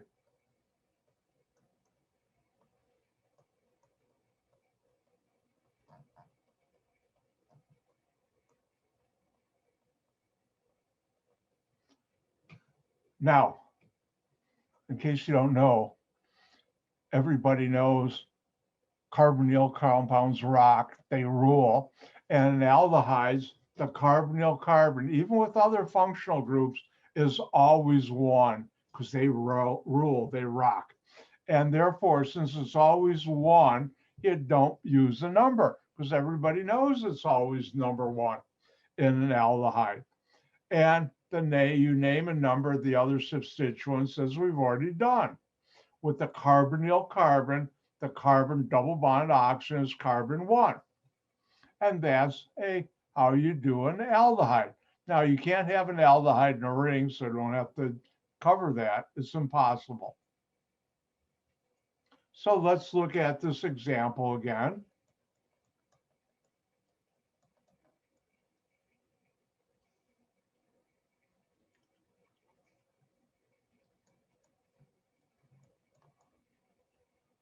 And notice we have an aldehyde. How many carbons in the longest chain with the carbonyl carbon? 1, 2, 3. That's propane. It's an aldehyde. Drop the E and add Al. I'm done, because this is always number 1, and everybody knows that, and you don't use a number there. Now, remember, alcohols have an OL ending. Aldehydes have an AL ending. When you're taking test number 2, and I'll warn you again later on, make sure your OL are clear, because you don't want me guessing. I have a 50% chance of guessing wrong, which won't be good for you.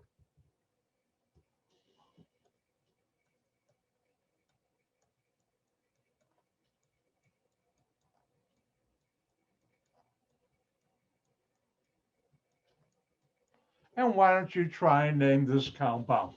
What would be the Iupac name for the compound I just drew right here? Your turn.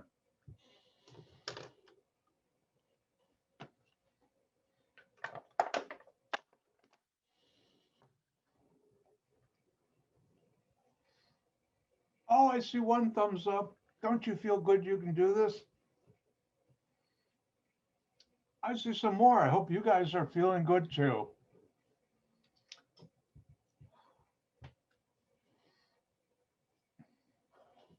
Didn't know organic chemistry is a feel-good course. Oh, that was lame. All right, I think everybody's done. How do you name this? You look for what's different. What's not a carbon-carbon single bond or carbon or hydrogen should get your attention. And ooh, oxygen double bond to carbon with a hydrogen and carbons. And that's this. And that's an aldehyde. How do you name that? You find the longest chain with the carbonyl carbon, carbon double bond to oxygen, and you name it as an alkane. 1, 2, 3, 4, 5, pentane.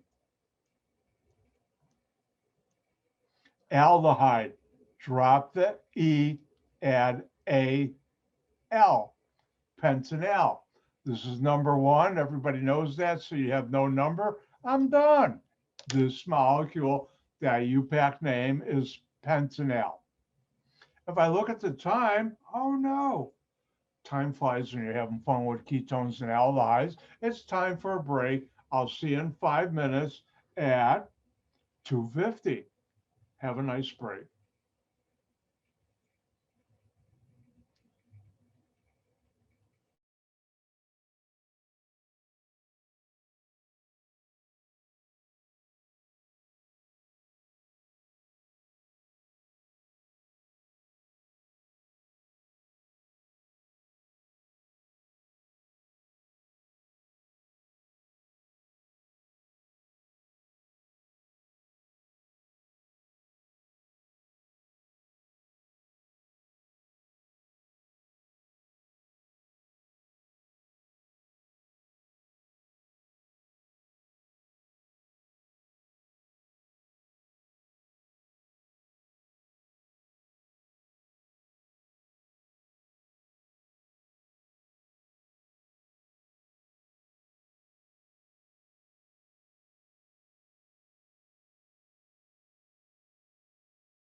My microphone is on. Let me instant replay.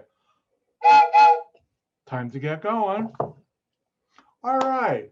We're talking about aldehydes and ketones. And I think I'm about to sneeze. I'm stifling a sneeze. Let's try another one.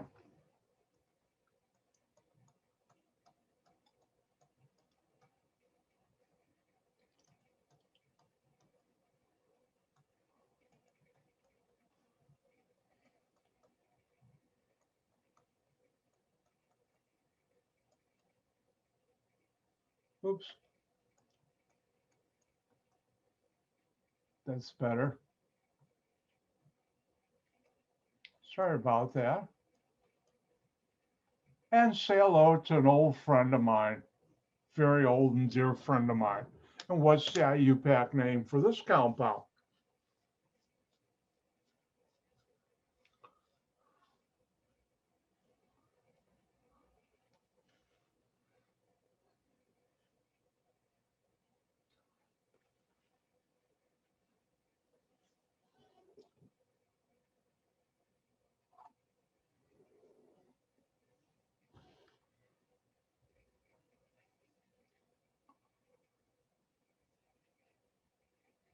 I see one person done. Two.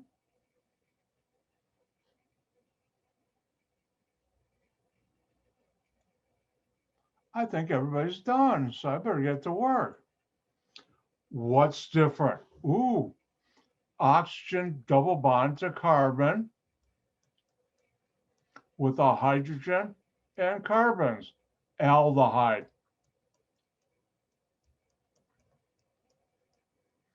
And how many carbons in the longest chain with the carbonyl carbon? Carbonyl carbon, carbon double bond to oxygen.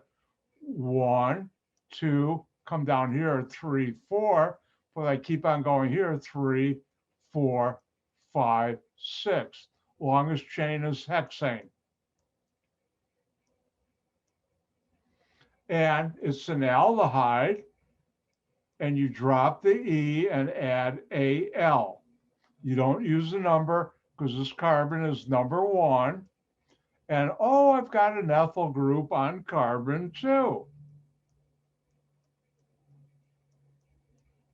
And this is 2-ethyl hexanal.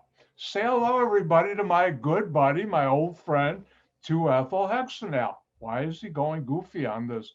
Well, I found what you could do with this molecule that nobody else did, and that led to my first patent and allowed me to make a new molecule nobody else could. They have very unique properties, especially antimicrobial, and for a while, this molecule reacting with other stuff, uh, you could also make that same molecule could be used as a very effective fabric softener.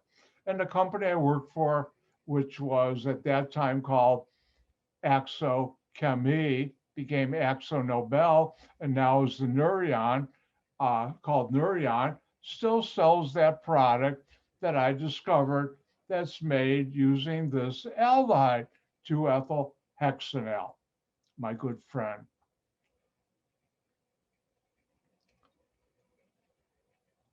And that's how you do aldehydes. Now, as always, there's 2 type of nomenclature skills. One is, here's the Iupac name, and here's the structure, give the Iupac name. The other is, here's the name, draw the structure. So I'm going to let you try one on your own, because you already know how to decode these.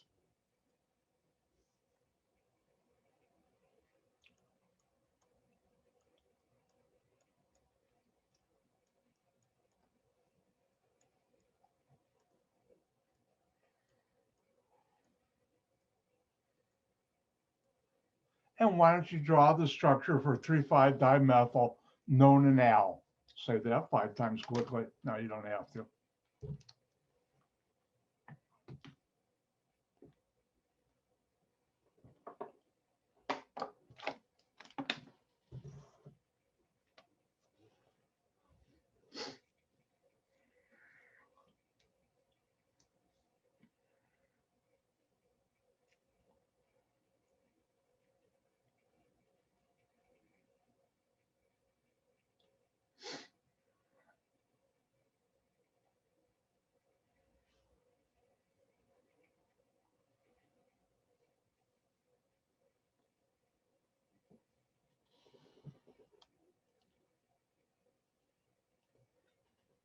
All right, I think everybody's done. How do you decode this?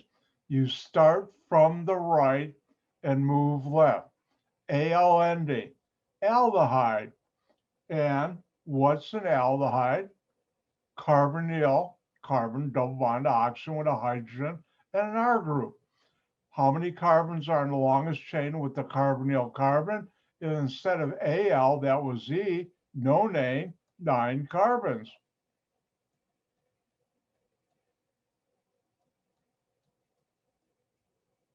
Now, one thing I should warn you, just like with alcohols, Dr. White puts his carbonyls, oxygens, always on the right. Now, you could have put it over here, and I'd mark it correct. All you're doing is rotating it 180 degrees, but this is good habits I don't change. Now, carbonyl carbon is 1. I stifle a sneeze again. Oh, I hate this. Well, anyways, if we keep on going this way, oh, methyl, but dimethyl, that means 2. And where are the 2 methyl groups? On carbons 3 and 5. So this is 1, 2, 3, 4, 5. Carbon 3 and 5. I have a methyl. I know there's 4 bonds to carbon. Anybody having nightmares seeing me do 4 bonds to carbon? Hope not.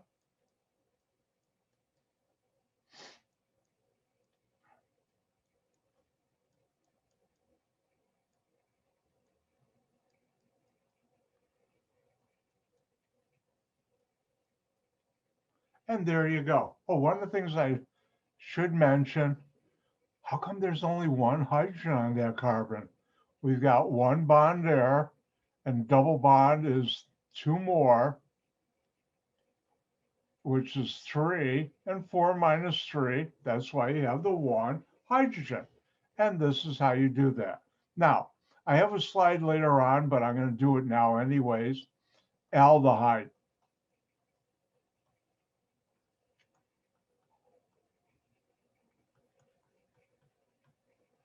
When R is a benzene ring,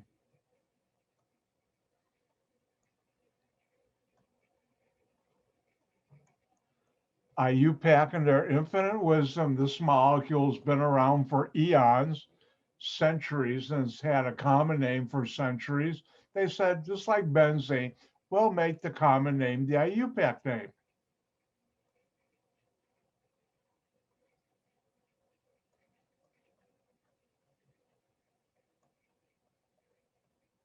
And the Iupac name is benzaldehyde, which is the common name. And if you remember from yesterday's lab, this is the molecule that is responsible for the smell of cherries, like in maraschino cherries, and my favorite Dr. Pepper, and also in almonds like marzipan.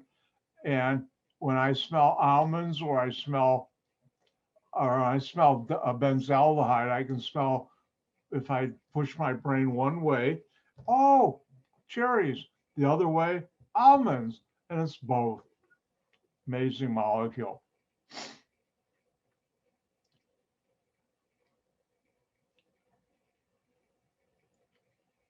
And that's how you do aldehydes. Now let's look at ketones. Well, first of all, I've got to draw one.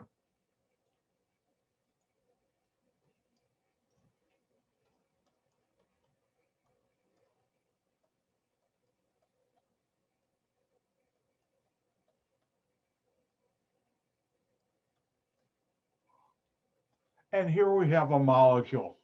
And again, look for what's different. Ooh, oxygen, double bond to carbon.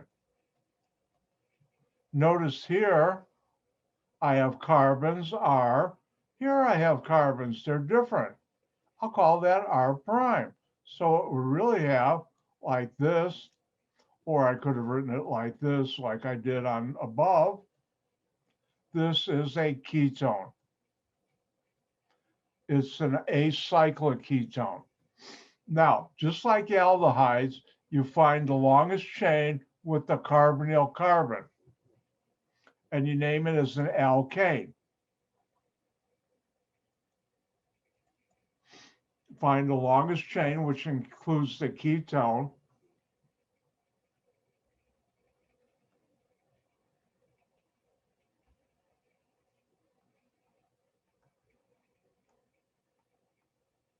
Carbonyl carbon, and name that as a chain as an alkane. But unlike aldehydes, and I'll cover it later on, you can have ketones in the rings, so you name it also as a cycloalkane. And now for ketones, drop the E at the end of ANE, like butane, and replace it with ONE. Don't ask me why. I've never said replace it with one. I always say ONE. I guess that's just the thing I do. And note the carbonyl carbon is given a number in front of the main alkane name, and it has priority in numbering, and the carbons gets lowest number. All other Iupac substituents are named like you do. Let's go through some examples. If we look at here, we have a ketone. How many carbons longest chain with the carbonyl carbon? 1, 2, 3, 4, 5. Pentane.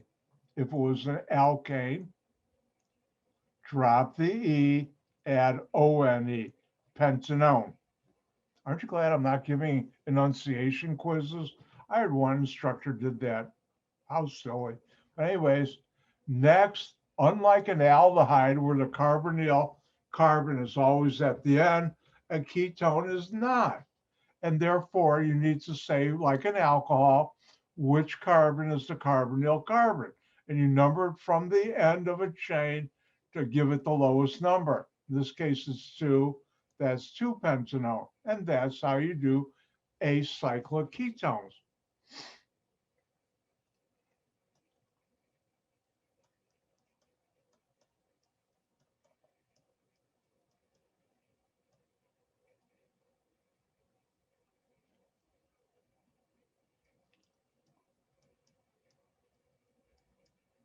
And why don't you try this one? What would be the Iupac name for that molecule? 3 points each.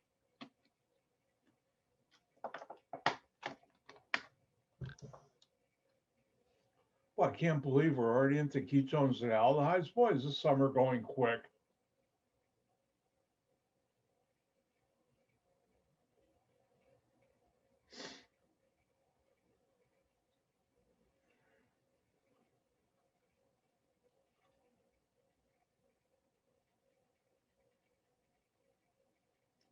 And when you're done, you know what the sign is to let me know you're done.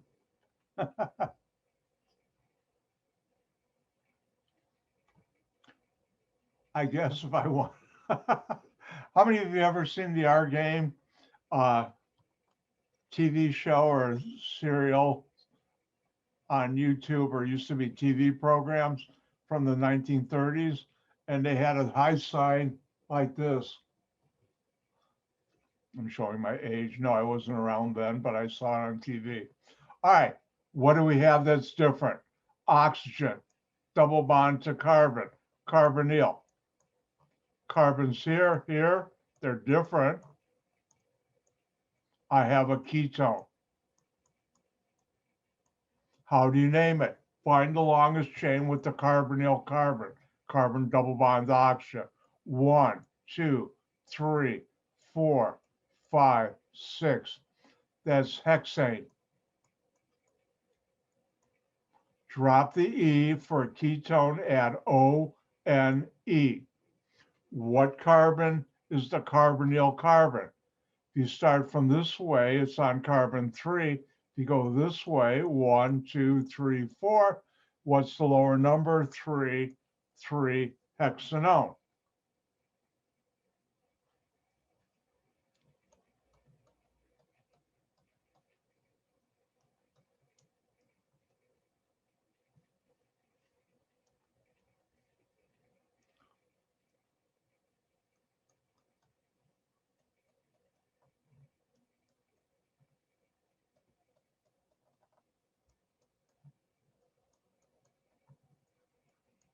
And here's one more for you to have fun with.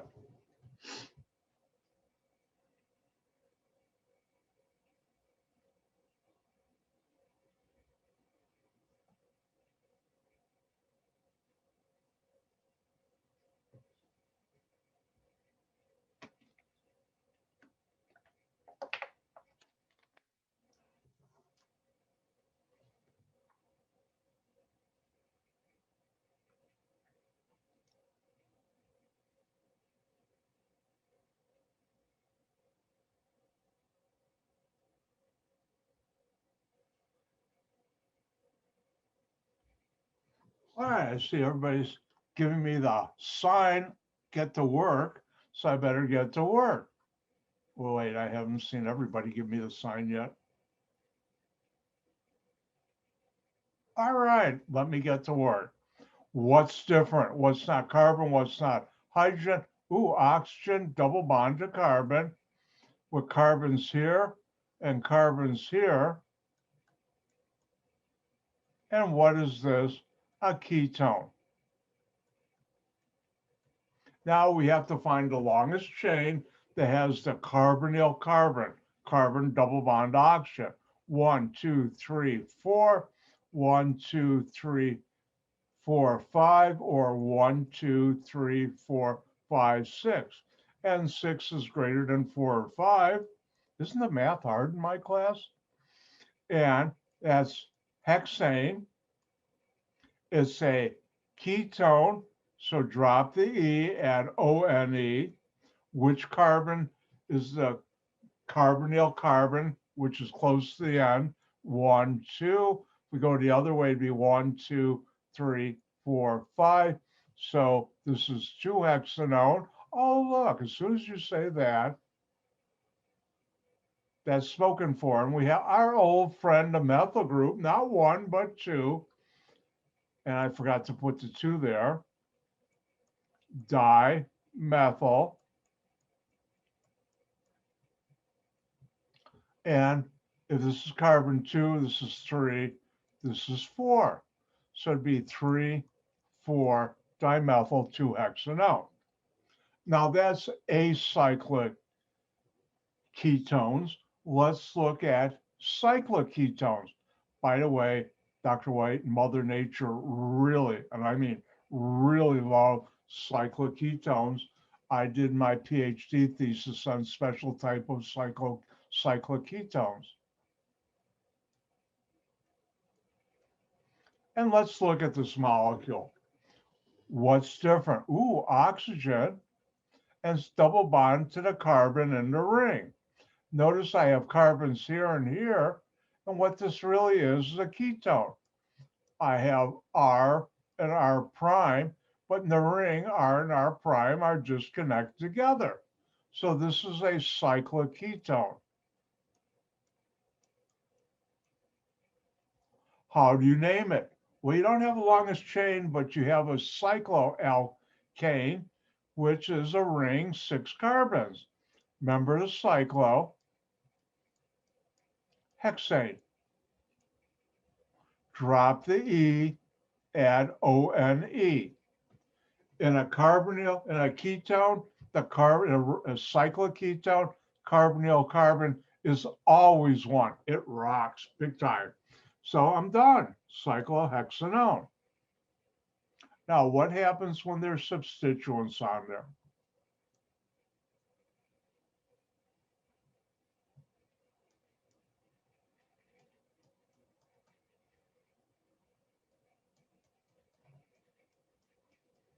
And let's do the following.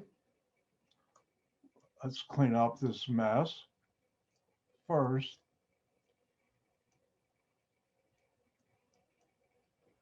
And how would you name that? I'll do this one, then I'm going to give you some to try on your own. What's different? Ooh, oxygen. As double bond to a carbon in the ring. How many carbons in that ring? 6. Cyclohexane.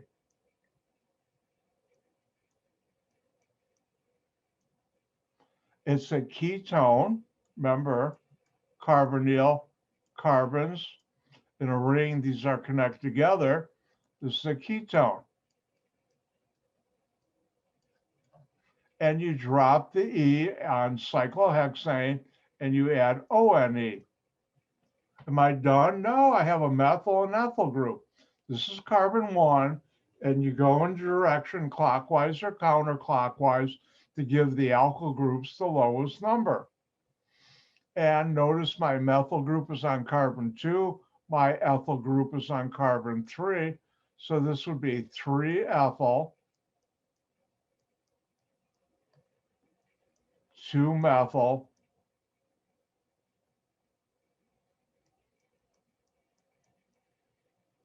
cyclohexanone. Wow, it's a long name, but that's the name.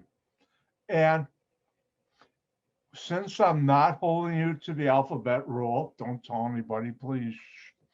If you put down 2-methyl, 3-ethyl cyclohexanone, I would give you full credit.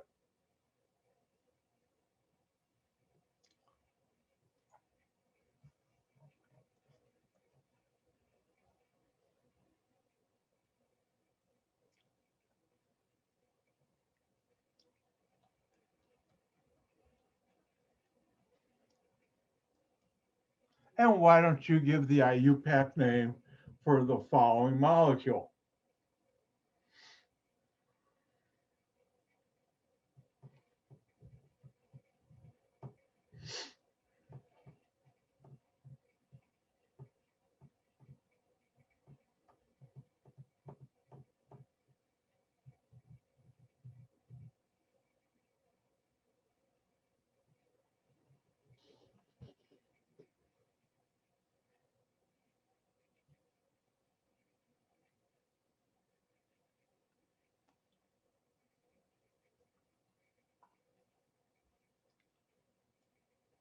And I see a bunch of thumbs up, so I better get started.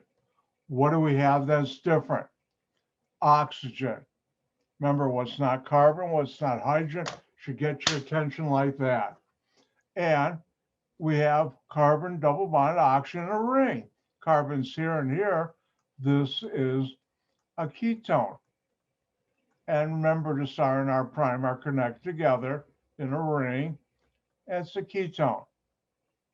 How many carbons in the longest well, it's a ring. How many carbons in a ring? 1, 2, 3. Remember every bend of the line, 4, 5. It's a ring. Don't forget the cyclo, pentane. And then it's a ketone. Drop the E, add ONE. The carbonyl carbon is 1. We don't put a number there. And here, 3 carbons, N carbon, N propyl. And what carbon is it on? 2. So it's 2N propyl cyclopentanone. Now, in real life, there wouldn't be a gap between the Y and the C. If you put that on the test, I'm not going to take all points. By the way, having been an editor for journals, this is the symbol when you want somebody to get rid of that space, which I would if I were typing.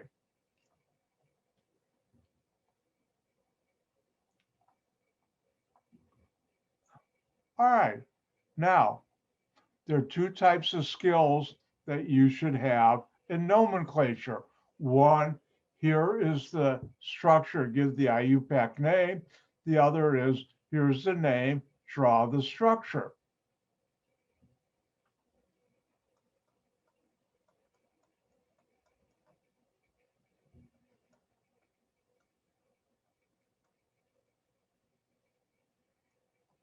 And I'll do the first one. How do you do it?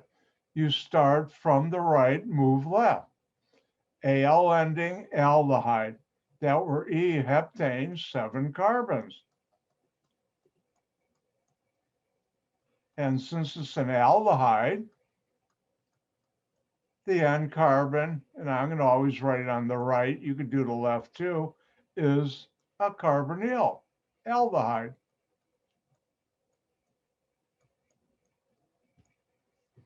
And then, oh, I've got an ethyl group and it's on carbon 4. Carbonyl carbon and aldehyde is always 1, 2, 3, 4, ethyl. And now I know there's 4 bonds to carbon.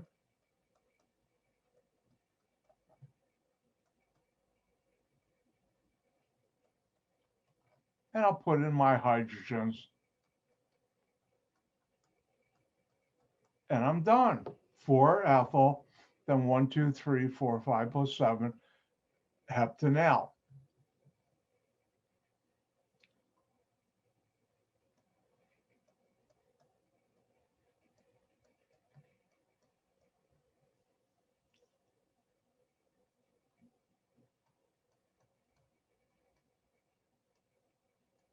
And why don't you try this one? 2-T-butyl octanol.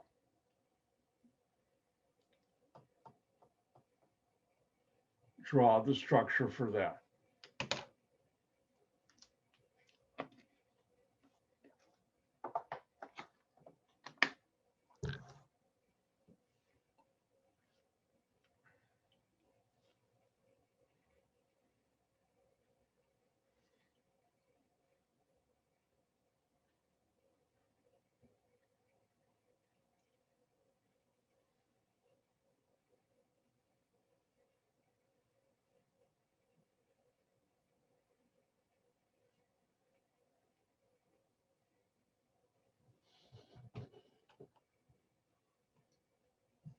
I see 1 thumbs up.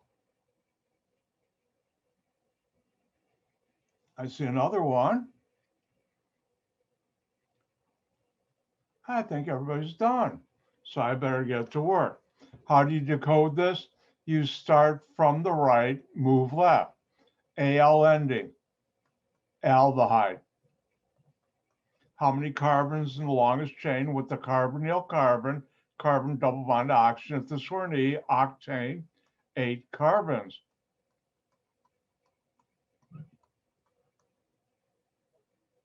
The end carbon, I do it on the right.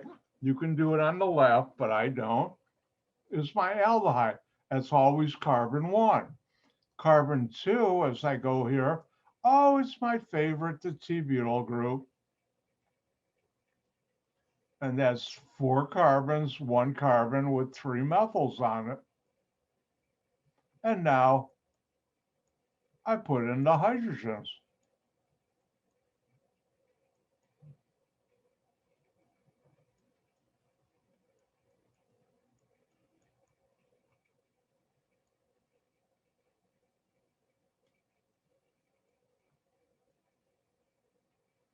And that's how you do it.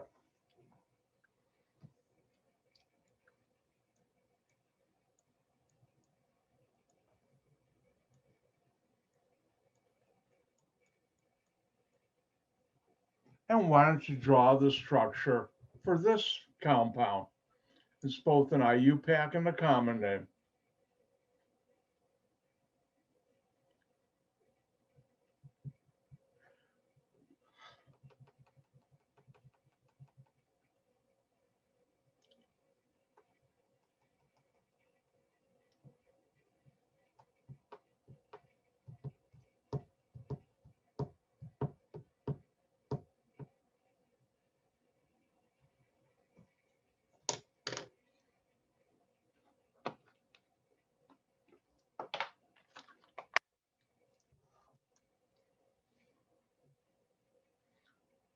I see one. Couple people done already. So I'll assume, is everybody done? I think so. All right. Now this is a Iupac name that you just have to know. That's an aldehyde. The aldehyde at the back at the end gives it away. And that's one R in an aldehyde is a benzene ring.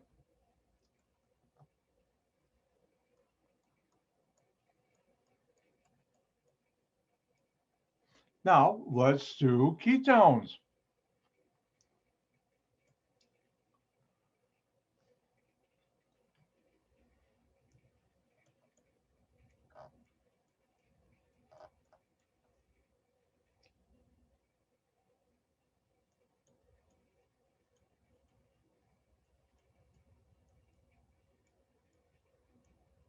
And I'll do this one, then I will share.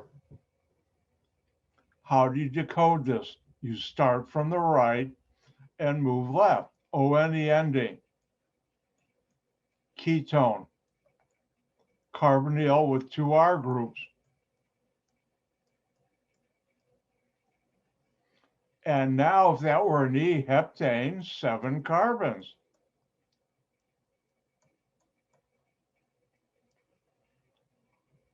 And where's my carbonyl? Carbon double bond to carbon on carbon 2.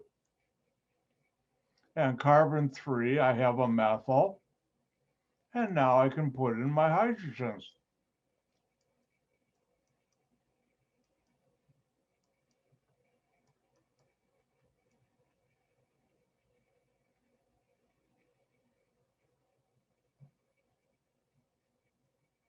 And I'm done. No, I'm not. I'm going to let you have some fun.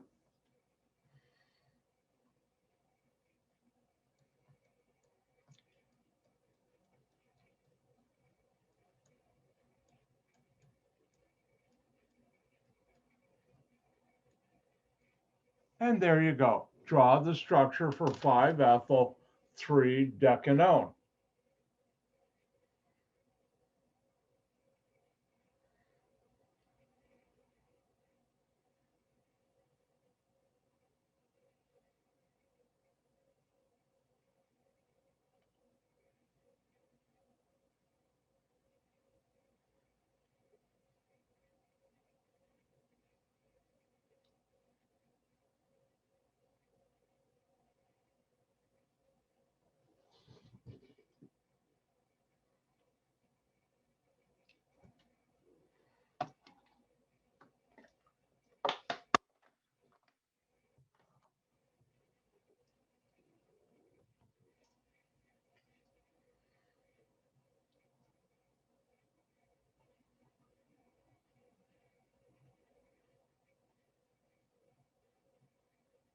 All right, I think everybody's just about done. So let me help. How do you decode this? Know what to draw. You start from the right and move left. ONE ending. Ketone. Remember, Dr. White, Mother Nature loves ketones. A ketone is an important part of many of your hormones. Yep, it is. I'll teach you that way later in the semester. If this were an E instead of ONE, decane, 10 carbons.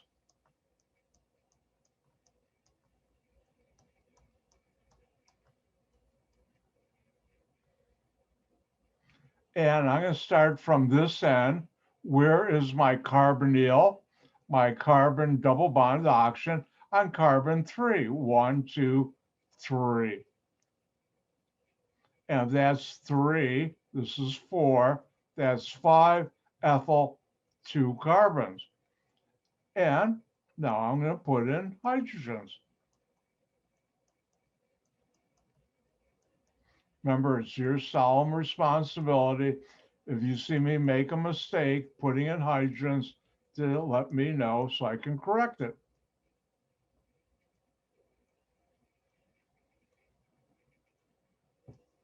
Oh, that was fun. Let's do another one.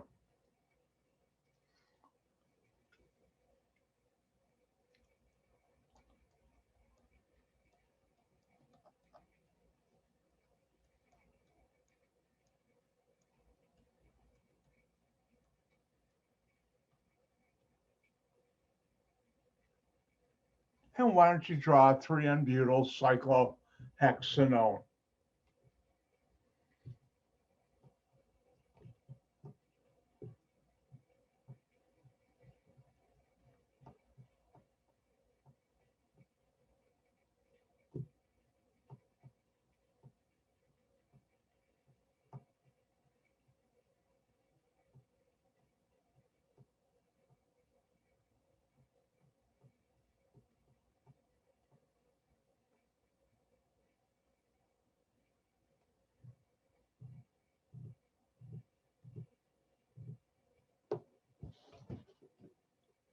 I think everybody's done. Is everybody done? Yes, I think you are. So how do you decode this? You start that way. ONE ending ketone. And if that were E cyclohexane, oh, it's a ring. And I have a carbonyl there. That's my one position. I have N-butyl on carbon 3, 2, 3. You could also call that 3, 2, but most of you are going to go clockwise. And there you go. That's 3 and, oops, I made a mistake. Oh no, don't tell anybody. At least I caught it.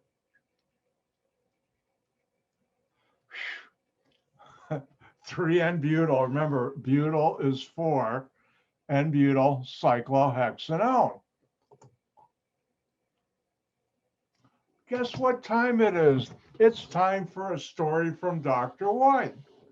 Now, when I think back of it, when I was coming out of academics, I had been a postdoctoral fellow, and I was looking for a full-time job. When I was in grad school, I knew I wanted to go into the chemical industry. I didn't know I'd end up teaching, but I did. I did quite good teaching when I was in grad school. I still wanted to get in the chemical industry. And Dr. White was very lucky. God smiled upon me, not to bring religion into the classroom, but my first job was at AXO, and I had a great boss until he left. Then I took over that section, and I had some great mentors. Now, we would have Monday through Friday, we worked, and I was in a research group with I think we had about 12 people in there, not counting the manager. And most of us were PhD chemists. We had a couple masters, and I think we had 1 or 2 technicians. And Friday afternoon, about a half hour, 45 minutes before we could go home, and we were on flex time, which meant we left at 4 because you got in early, started early. We'd all get in one of the labs and sit around and shoot the breeze, talk about things and all that. At this point, I lived in Chicago. I had this big old apartment. I was lucky to find it. That was about a block and a half from the beach, Lake Michigan. It was up north. There's Loyola University off Sheridan Avenue on Lund. I can still picture it. It was a fun apartment. It was a fun area. But anyways, one of the problems in that area was parking. Oh, was it a bear? And because I got involved in politics, Democratic Party, I got to know people, and someone introduced me to a building owner, which was like a half a block away from the apartment building where I lived that didn't have any parking. You had to park on the street wherever you could find it. That was a nightmare at times, especially in the summer when everybody was going to the beach. And this person had a 3-story building, 3 condos. And one of the people in one of the condos didn't own a car. So he had an empty garage in this alley for that condo building. They had 3 garages. And he said, and he was going to rent it out. Because of contacts, I was able to get it at a reasonable price, which now eliminated my parking headache. Well, not really. Well, yes, really, parking headache. But after I was using it for a while, and this is before Chicago had their cleanup laws, I would get there about 6 in the morning to get to work by 7 or a little before, because that's when we started, so we could leave early.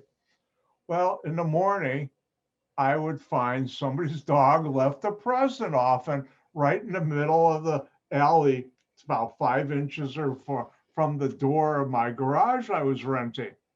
And trust me, at 6 in the morning, it's not pleasant to clean up after somebody else's mess. I was not happy. Well, one of the times a Friday after I'd been working there a couple months, I said, I'm really unhappy. I have this problem where I rent this garage in this alley and people's dogs are leaving, they like in front of my garage door. I don't want that on my tires or our car, whatever. So I got to clean it up. That's not a pleasant way.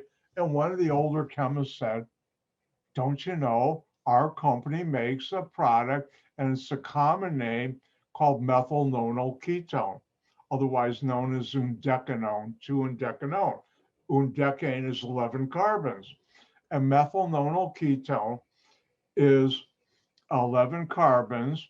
And I said, all right, so what good is that for me? Said, that's the active ingredient in dog repellent. Doesn't hurt them, they just don't like to smell it. Well, what you don't know is every chemical company that sells chemicals has what's known as a sample room.